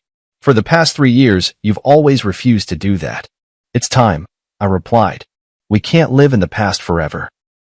I moved out of the apartment I had shared with Mary and returned to the old house in the suburbs, the place where the real Mary and I had first made our home.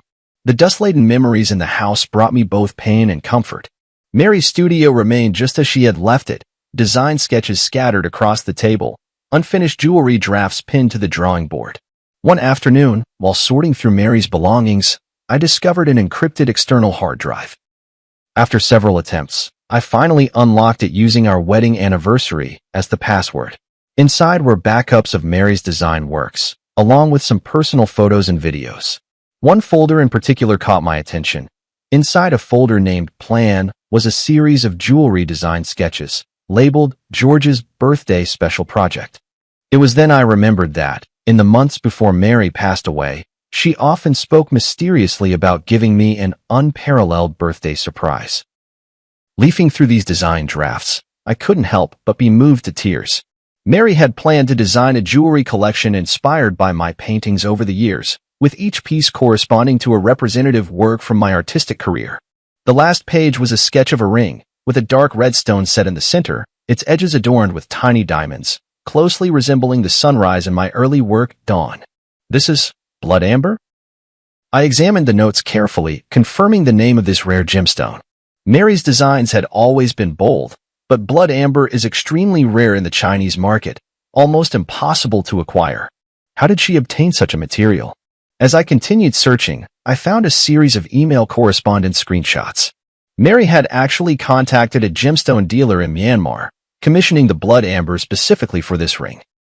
The last email showed that the gem had already been shipped, but the date was exactly 1 week before Mary's death. I immediately called Frank. Help me check if there was a package sent from Myanmar 3 years ago, addressed to Mary. 2 days later, Frank brought news. The package did exist, but since no one signed for it, it was returned. However, according to the shipping records, it was resent a month ago, this time addressed to you. What? I was completely confused. I haven't received any package. Check your old apartment? Frank suggested.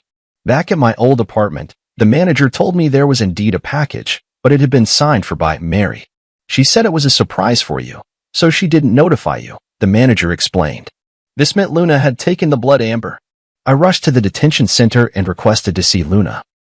Separated by glass, she looked much more haggard than the last time we met, but still wore that face so similar to Mary's. What are you doing here? She asked coldly. A month ago, you signed for a package from Myanmar. There was a blood amber inside. I want to know where it is. She looked surprised. How did you know? Tom asked me to sign for it. He said it was some precious gem. He took it. My heart sank. Tom was deep in gambling debt. A precious blood amber would be a windfall for him. He had probably sold it long ago. That blood amber is very important to me, I said softly. It was the last gift my wife left me. Luna was silent for a moment, then suddenly said, maybe it's not that bad. Tom said the stone has flaws, its value is greatly reduced, and he hasn't found a suitable buyer yet. Hope was rekindled. If Tom hadn't sold the blood amber yet, maybe there was still a chance to get it back. Do you know where he might hide it? Luna hesitated for a moment. He has a safe deposit box in a self-storage facility on the east side of the city. After getting the address, I immediately contacted the officer in charge of the case and explained the situation. Since Tom was involved in a large sum of money, the police quickly approved the search request. Mr. George, we've found the safe deposit box, the officer said over the phone. Inside, we did find the blood amber you described, as well as some other evidence. A few hours later, I retrieved the blood amber at the police station. It was even more beautiful than I had imagined. Within the dark red core, wisps of mist seemed to swirl, shifting strangely under the light. This was the birthday gift Mary had so carefully chosen for me, waiting for 3 years. Back home, I carefully placed the blood amber beside the canvas of the pursuit. The painting was already more than half finished, Mary's face emerging from the blur into clarity, yet it still felt like something was missing. Watching the blood amber glimmer faintly under the light, I suddenly understood how I should complete the painting. The creation of the pursuit entered its final stage. I decided to break convention and incorporate the blood amber into the artwork. This would not only be a portrait, but but a hybrid piece that fused painting with the art of jewelry. Are you sure you want to do this? Frank frowned. That blood amber is priceless.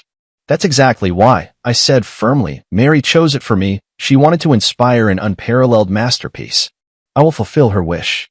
For 2 whole weeks, I worked day and night, neglecting sleep and food. I cut the blood amber into thin slices and inlaid them at the spot of Mary's eyes on the canvas, making her gaze truly come alive. I used a special technique to blend the surrounding paint, creating a harmonious transition with the gemstone. From certain angles, the entire painting seemed to be imbued with life, and Mary's expression would shift depending on where the viewer stood. On the day I finished the piece, Frank brought news. Luna had been sentenced to 3 years in prison, but due to her good attitude in confessing, she might serve only 1.5 years. Tom, involved in multiple fraud cases, was sentenced to 7 years. My mother-in-law, as an accomplice, received a suspended sentence. The case is finally over, Frank said. Are you planning to exhibit your painting? Yes. Next month there will be a solo exhibition at the National Art Museum, and The Pursuit will be the grand finale.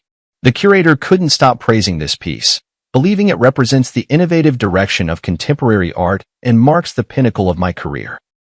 Indeed, this painting, which incorporates Mary's jewelry design concepts, is in some sense a creation we made together. On the eve of the exhibition, I checked the arrangement in the gallery alone one last time, making sure every piece was perfectly lit and positioned. When I reached The Pursuit, I couldn't help but stop and gaze at it. Mary's face was vividly lifelike, her eyes inlaid with blood amber gleaming under the spotlight, as if she were smiling at me. For the first time in 3 years, I faced her directly, no longer painting only her back. Mr. George, a stranger's voice called from behind. Sorry to disturb you, but the gallery has been cleared. He turned around to see a young woman dressed in the museum's staff uniform. And you are? I'm the new curator, responsible for security in your exhibition area, she explained with a smile. I really like your work, especially this piece, The Pursuit. Thank you. I nodded. I'll be leaving soon. She didn't leave, but continued to gaze at the painting. That red gem is beautiful, almost as if it's alive. It's blood amber, I explained, a very rare gemstone. I know, she said softly, top-grade blood amber from Myanmar, containing plant fossils, extremely rare. I looked at her in surprise. You know a lot about jewelry? She smiled. I study jewelry design. I'm just working part-time here. For some reason, Mary suddenly came to mind. She, too, had an almost obsessive passion for and expertise in gemstones. If you don't mind me asking, who is the woman in this painting? She asked. My wife, I replied. She passed away 3 years ago. She was a jewelry designer. I'm very sorry, she said sincerely, then gestured toward the blood amber. This gem must mean a great deal to you. It was the last birthday gift she chose for me before she died, but I only found it recently. She nodded thoughtfully. Setting it into her portrait is the best way to remember her. For some reason, talking with this unfamiliar woman brought me a strange sense of calm. Perhaps it was her love for jewelry that reminded me of Mary. Sorry, I have to continue my rounds. She glanced at her watch. See you tomorrow, Mr. George. See you tomorrow, I replied, watching her leave. On the way home, I felt an unusual peace. The completion of The Pursuit seemed to mark the end of my search for Mary as well. Not forgetting, but remembering her forever in another way. The next day, the exhibition's opening ceremony attracted numerous figures from the art world and the media. The Pursuit undoubtedly became the center of attention, with people marveling at this innovative form of artistic expression.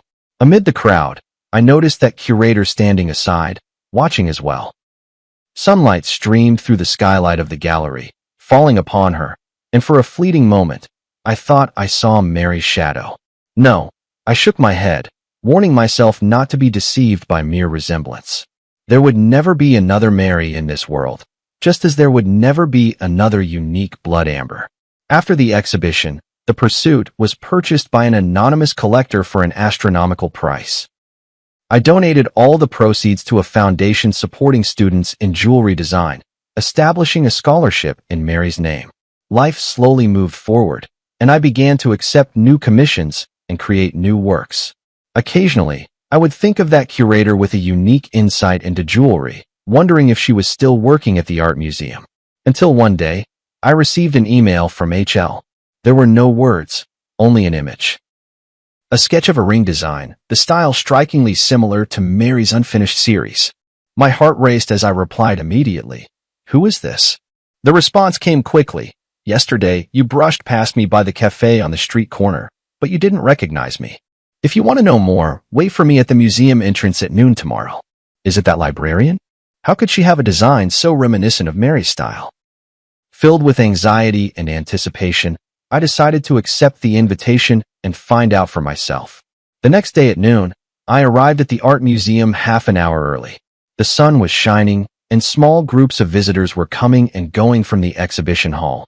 But there was no sign of the mysterious person.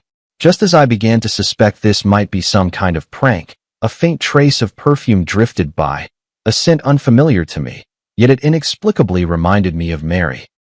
Mr. George, thank you for coming. The voice behind me made me turn around. It was the curator. Today, she wasn't wearing her uniform, but a simple white dress, completely different from Mary's style when she was alive. Did you send the email? I asked directly. She nodded. There are some things I want to tell you, but not here. Will you come with me? We walked through the small park beside the art museum and arrived at a secluded cafe. The whole time, I kept observing her. Her mannerisms, the way she walked, none of it resembled Mary. Yet her sensitivity to detail and her focused attention gave me a strange sense of familiarity. Who are you, really? The moment we sat down, I couldn't wait to ask. My name is Nicole. She looked me straight in the eye. I'm Mary's student. This answer caught me off guard.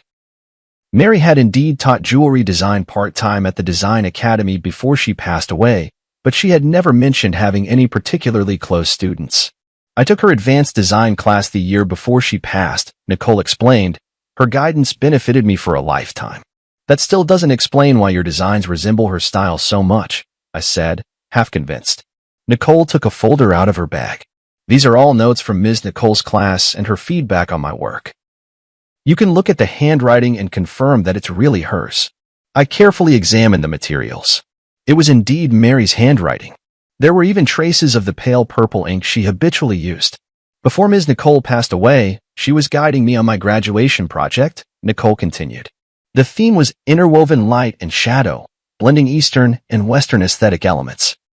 She gave me a lot of valuable advice, and even showed me a sketch from a private project she was working on at the time. George's special birthday project? I blurted out. Nicole's eyes widened in surprise. You know about it? I only found out recently. I briefly explained the origin of the blood amber. I knew that blood amber would eventually find its way back to you, Nicole said with a smile. Nicole always said it was a destined gift. Is that why you contacted me? Because you saw the blood amber?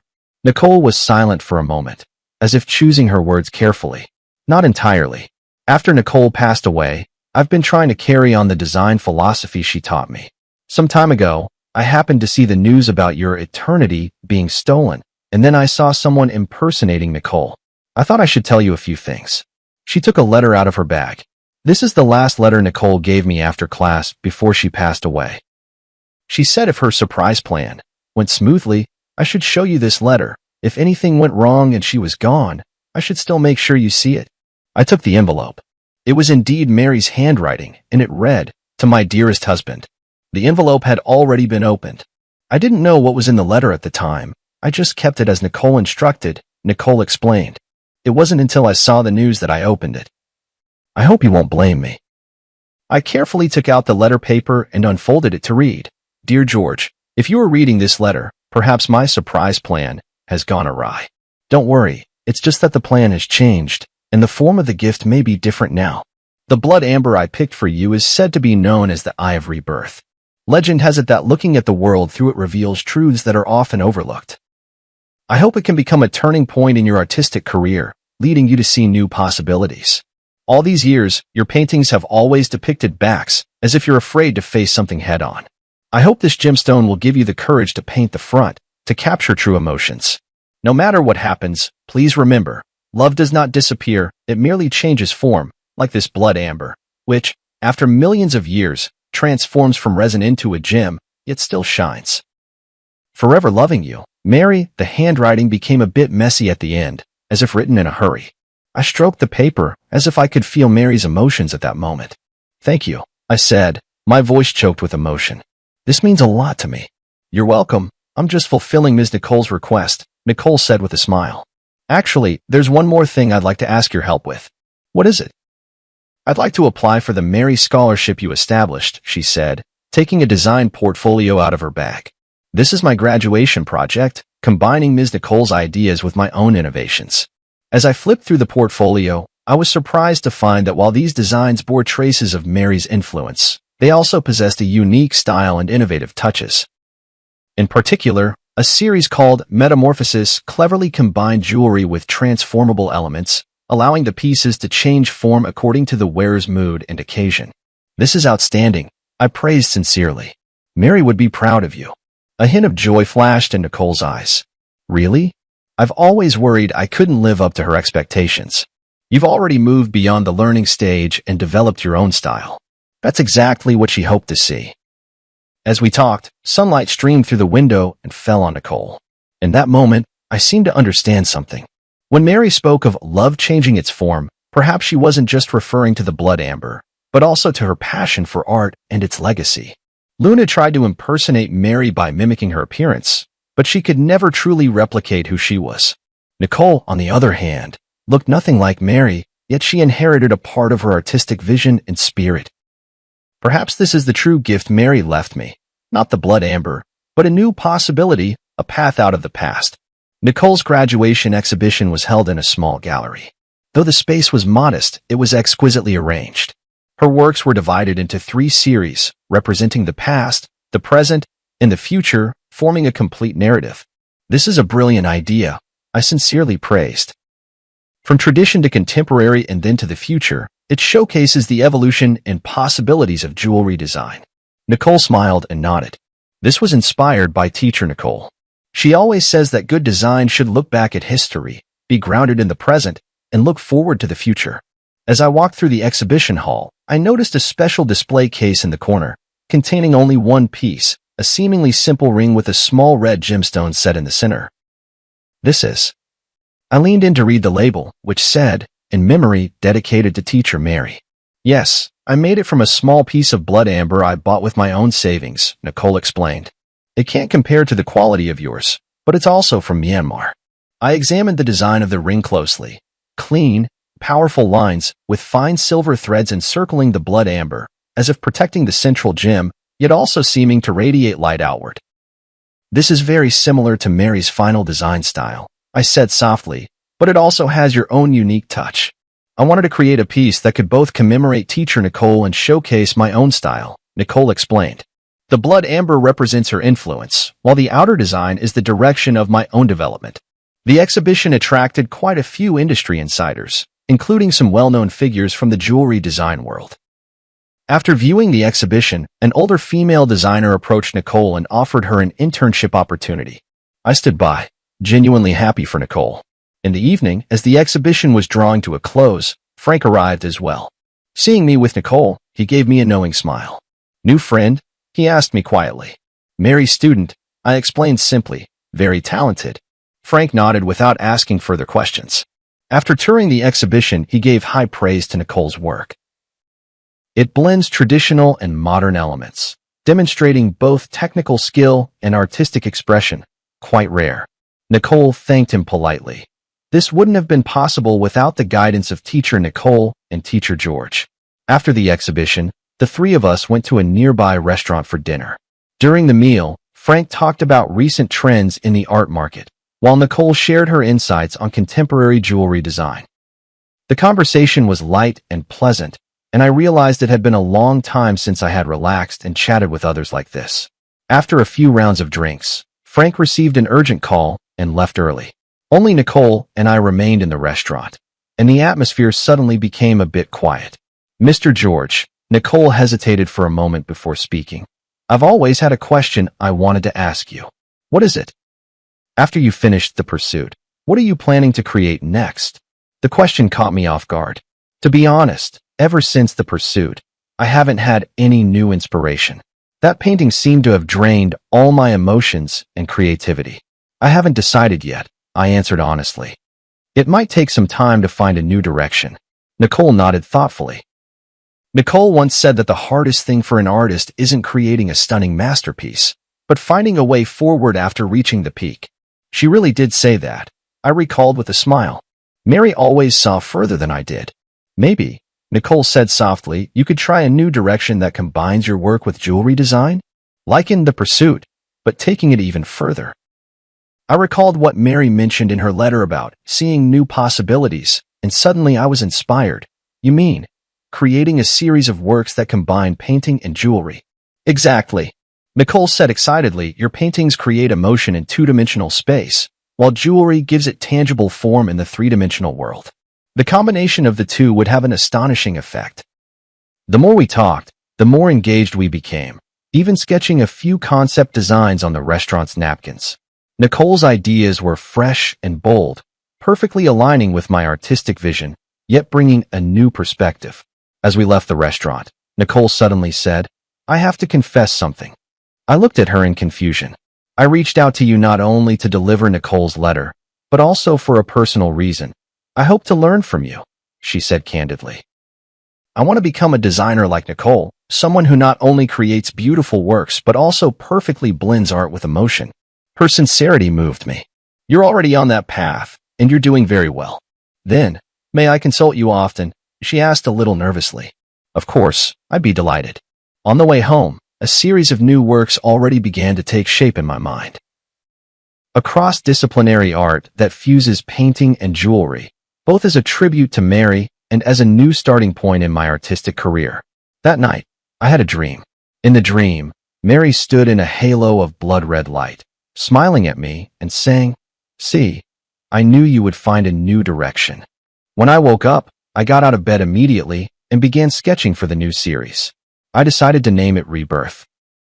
Not only representing the ancient life forever preserved in blood amber, but also symbolizing the rebirth of my artistic career, as well as the inheritance and development of Mary's artistic vision. A week later, I submitted a new series proposal to the gallery and received an enthusiastic response. The curator even suggested holding a special exhibition themed Between Dimensions, a dialogue between painting and jewelry. For this project, I invited Nicole to join the team as a jewelry design consultant. She had just graduated from design school and was both excited and nervous about the opportunity. Am I really up to the task? She asked me in the studio. You understand Mary's design philosophy better than anyone, I assured her. That's exactly what I need. In the days that followed, we worked at a feverish pace. We created during the day and discussed at night, sometimes even working through until dawn. Nicole's ideas flowed endlessly, and I transformed those thoughts into concrete artistic expressions. In the process, I rediscovered the pure joy of creation that I hadn't felt in a long time. One late night, when we finally finished the design for our first piece, Nicole clapped her hands excitedly. This is amazing. Teacher Nicole will definitely love it. At the mention of Mary, she suddenly realized her slip and looked at me nervously. I'm sorry, I didn't mean to. It's all right, I said with a smile. I think Mary really would like it. She always hoped I could step out of my comfort zone and try new ways of expressing myself. Nicole let out a sigh of relief, then hesitantly asked, Professor George, may I ask you a personal question? What is it? When you faced the woman impersonating Professor Nicole, how did you see through her? I mean, from the news reports, she seemed like an exact copy of Professor Nicole. I pondered for a moment. Superficial resemblance is easy to achieve, but a true personality cannot be duplicated. Mary's perception of art, her attitude toward life, the way she handled details, these were all unique. Just like a work of art, Nicole mused, no matter how perfect a replica is, it can never capture the soul of the original. Exactly. We worked through the night again, and finally established the overall framework for the Rebirth series. 7 pieces, each blending elements of painting and jewelry, together telling a story of loss and recovery, death and rebirth. As our collaboration deepened, my relationship with Nicole gradually shifted from teacher and student to partners, both mentor and friend. Sometimes, when the light traced the gentle contours of her focused profile, I would unconsciously think of Mary. But soon, I realized that this association wasn't due to any physical resemblance. but rather that same dedication and passion for art. "George, you look much more spirited lately," Frank remarked at a gathering. "It's been a while since I've seen you so full of life." "Yeah, the new project has helped me rediscover the joy of creating." "Nicole's a good girl," Frank said meaningfully. "Talented, and she really understands you." I understood his implication, but just smiled without responding. There was indeed a special understanding between Nicole and me, but it was more rooted in our shared passion for art than anything else. At least for now.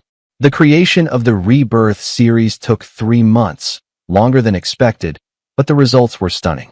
Each piece was a perfect fusion of painting and jewelry art, offering both the pleasure of viewing as a flat image and the discovery of three-dimensional effects brought by the jewelry elements from different angles. A week before the exhibition opened, I received an unexpected visitor, Luna. She had served her sentence and was released early. She looked much more haggard than the last time we met, but her eyes were clearer. "I came to apologize to you in person." She stood at the studio door, her voice low, "for everything I have done." I didn't respond immediately, but simply invited her in to sit down. "I know that an apology can't make up for the loss," she continued, "but I want you to know that I truly regret it." "How is your sister's illness?" I asked. She looked up in surprise.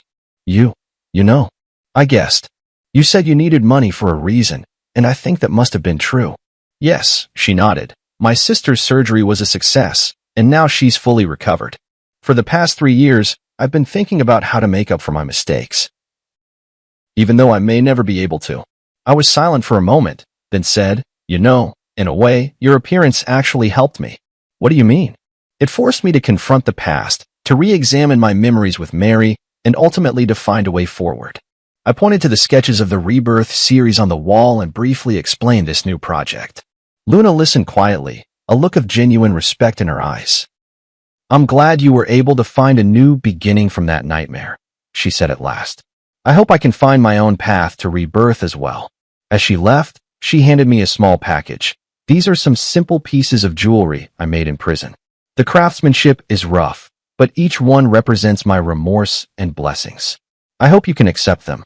Opening the package, I found several small trinkets handmade from fine wire and colorful glass beads. Though simple, it was clear the creator had poured their heart into them. Nicole happened to come into the studio at that moment. Seeing the trinkets, she asked curiously, "What are these?" I told her about Luna's visit. "You forgave her?"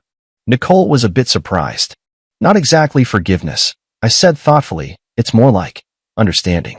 Everyone has their own hardships and choices. What's important is how we learn and grow from our mistakes." Nicole nodded pensively, picking up a piece of jewelry to examine it closely. "The craftsmanship is rough, but the concept is ingenious. This person seems to have a talent for design." "Perhaps," I said. "Everyone has the possibility of being reborn." On the day of the exhibition opening, numerous figures from the art and jewelry worlds gathered together. The Rebirth series received unprecedented acclaim. Critics called it a model of cross-disciplinary art, and the gallery owner was overjoyed, announcing plans for a nationwide tour. In the crowd, I saw Luna. She was dressed simply, standing quietly in a corner, admiring the exhibits. Our eyes met in the air. She nodded slightly, then walked away. "Who was that?" Nicole asked, standing beside me. "Someone searching for rebirth," I replied. Nicole seemed to understand and asked no more. We stood side by side before the pursuit, watching the blood amber refract a strange light under the lamps, like the silent burning of life's flame. "Thank you," I whispered to Nicole. "Without you, this series might never have come into being." "It was your philosophy that guided us, Teacher Nicole," she replied modestly. "I was just fortunate enough to be the messenger." In that moment, I suddenly understood the true meaning of what Mary had written in her letter. Love has changed its form. Love exists not only in memory and longing, but also in inheritance and innovation, shining brightly in every spark of artistic creation.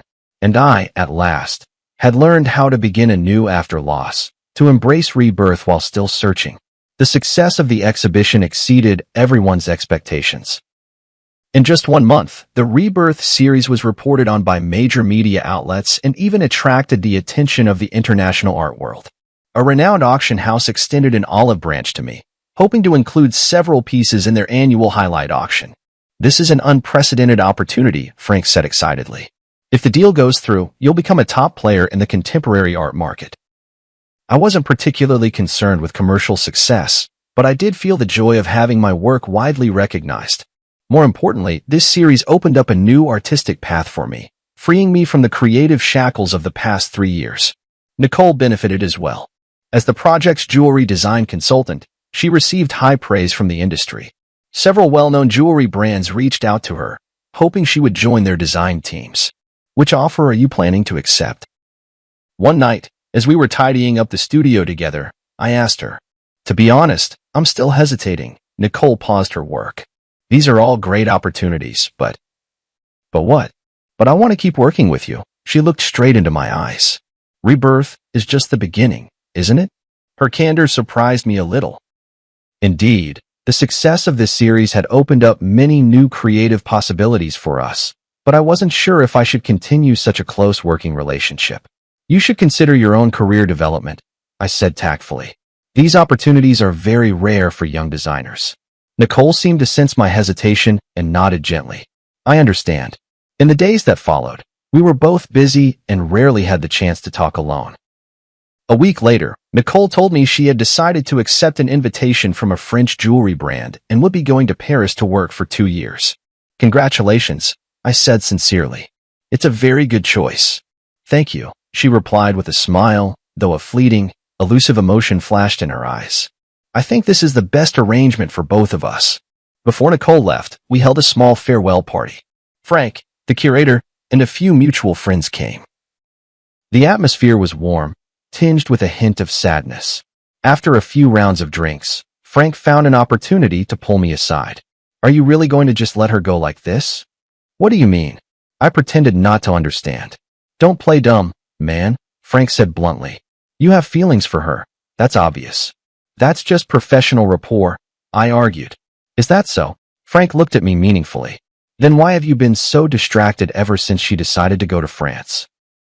I was at a loss for words.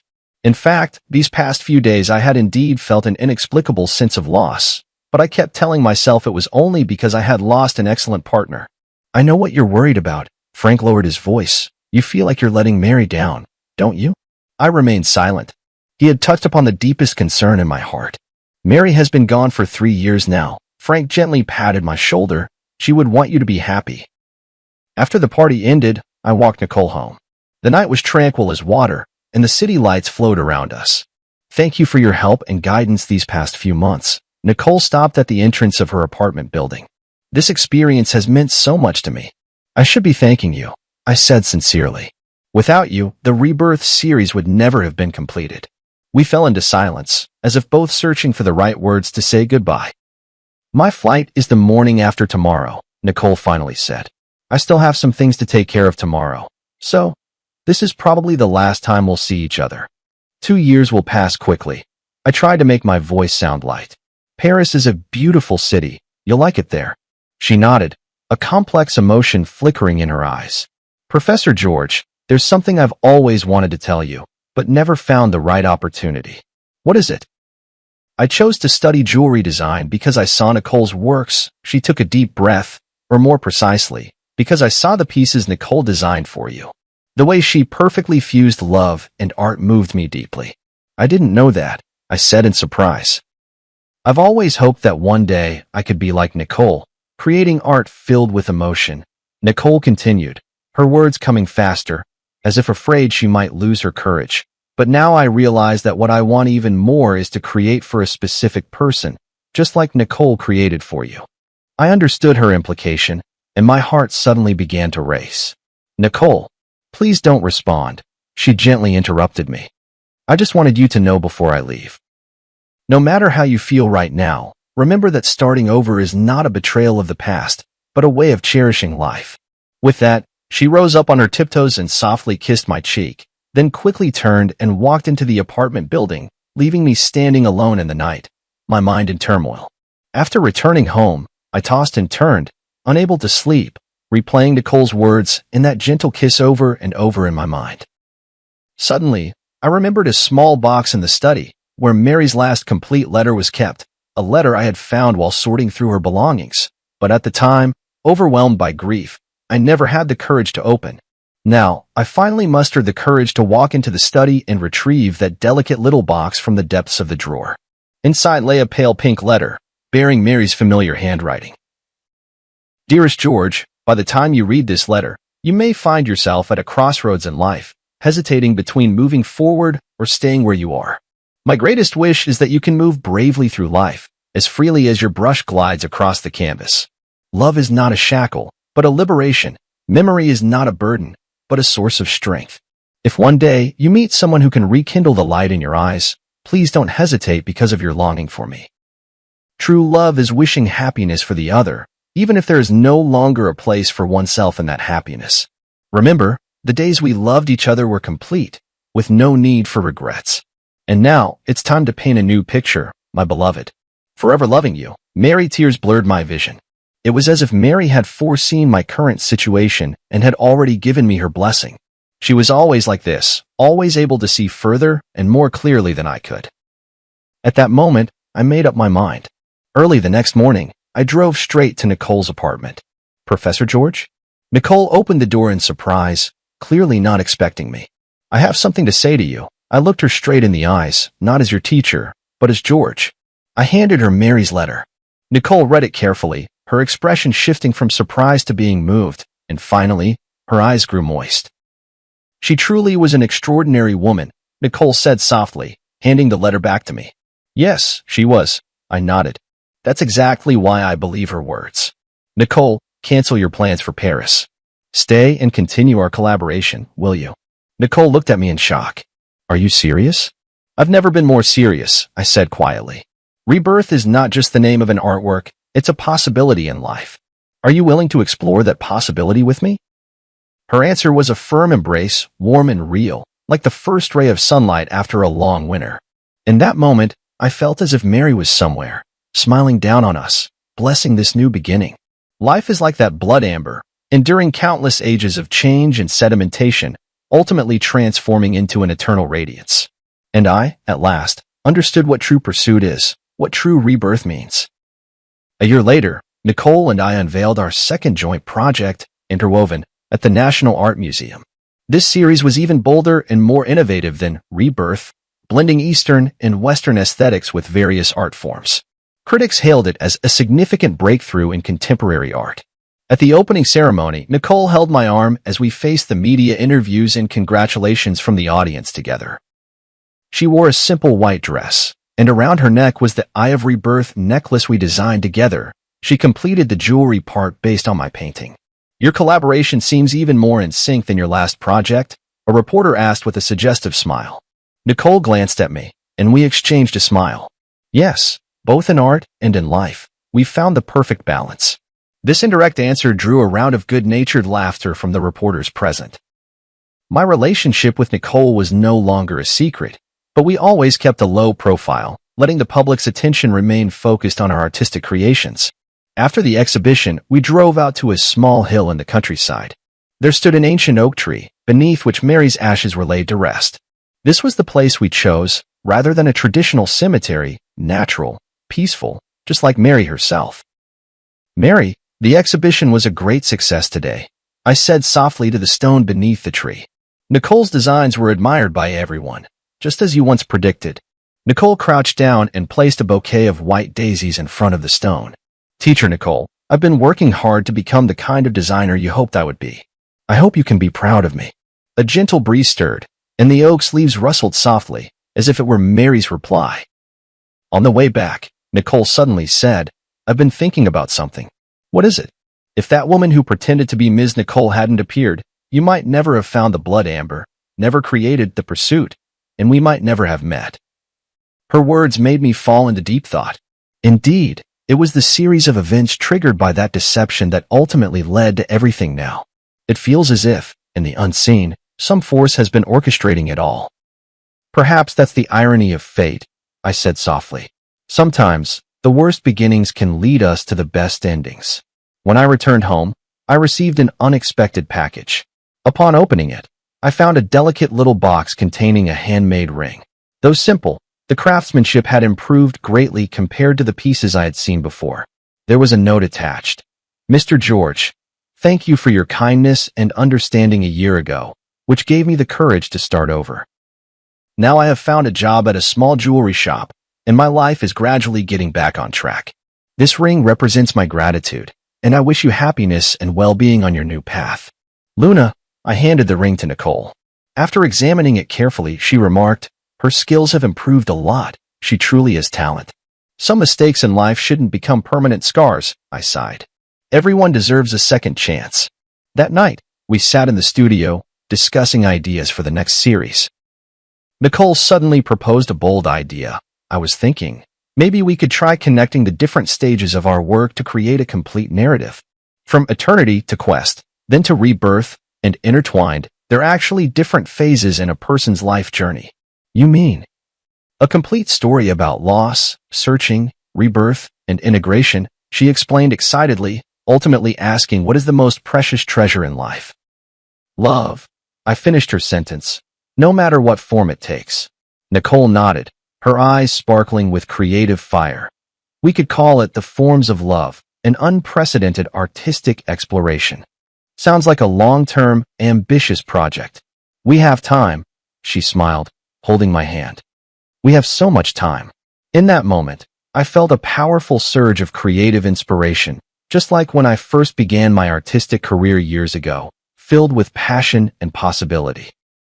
But this time, I was not facing the blank canvas alone.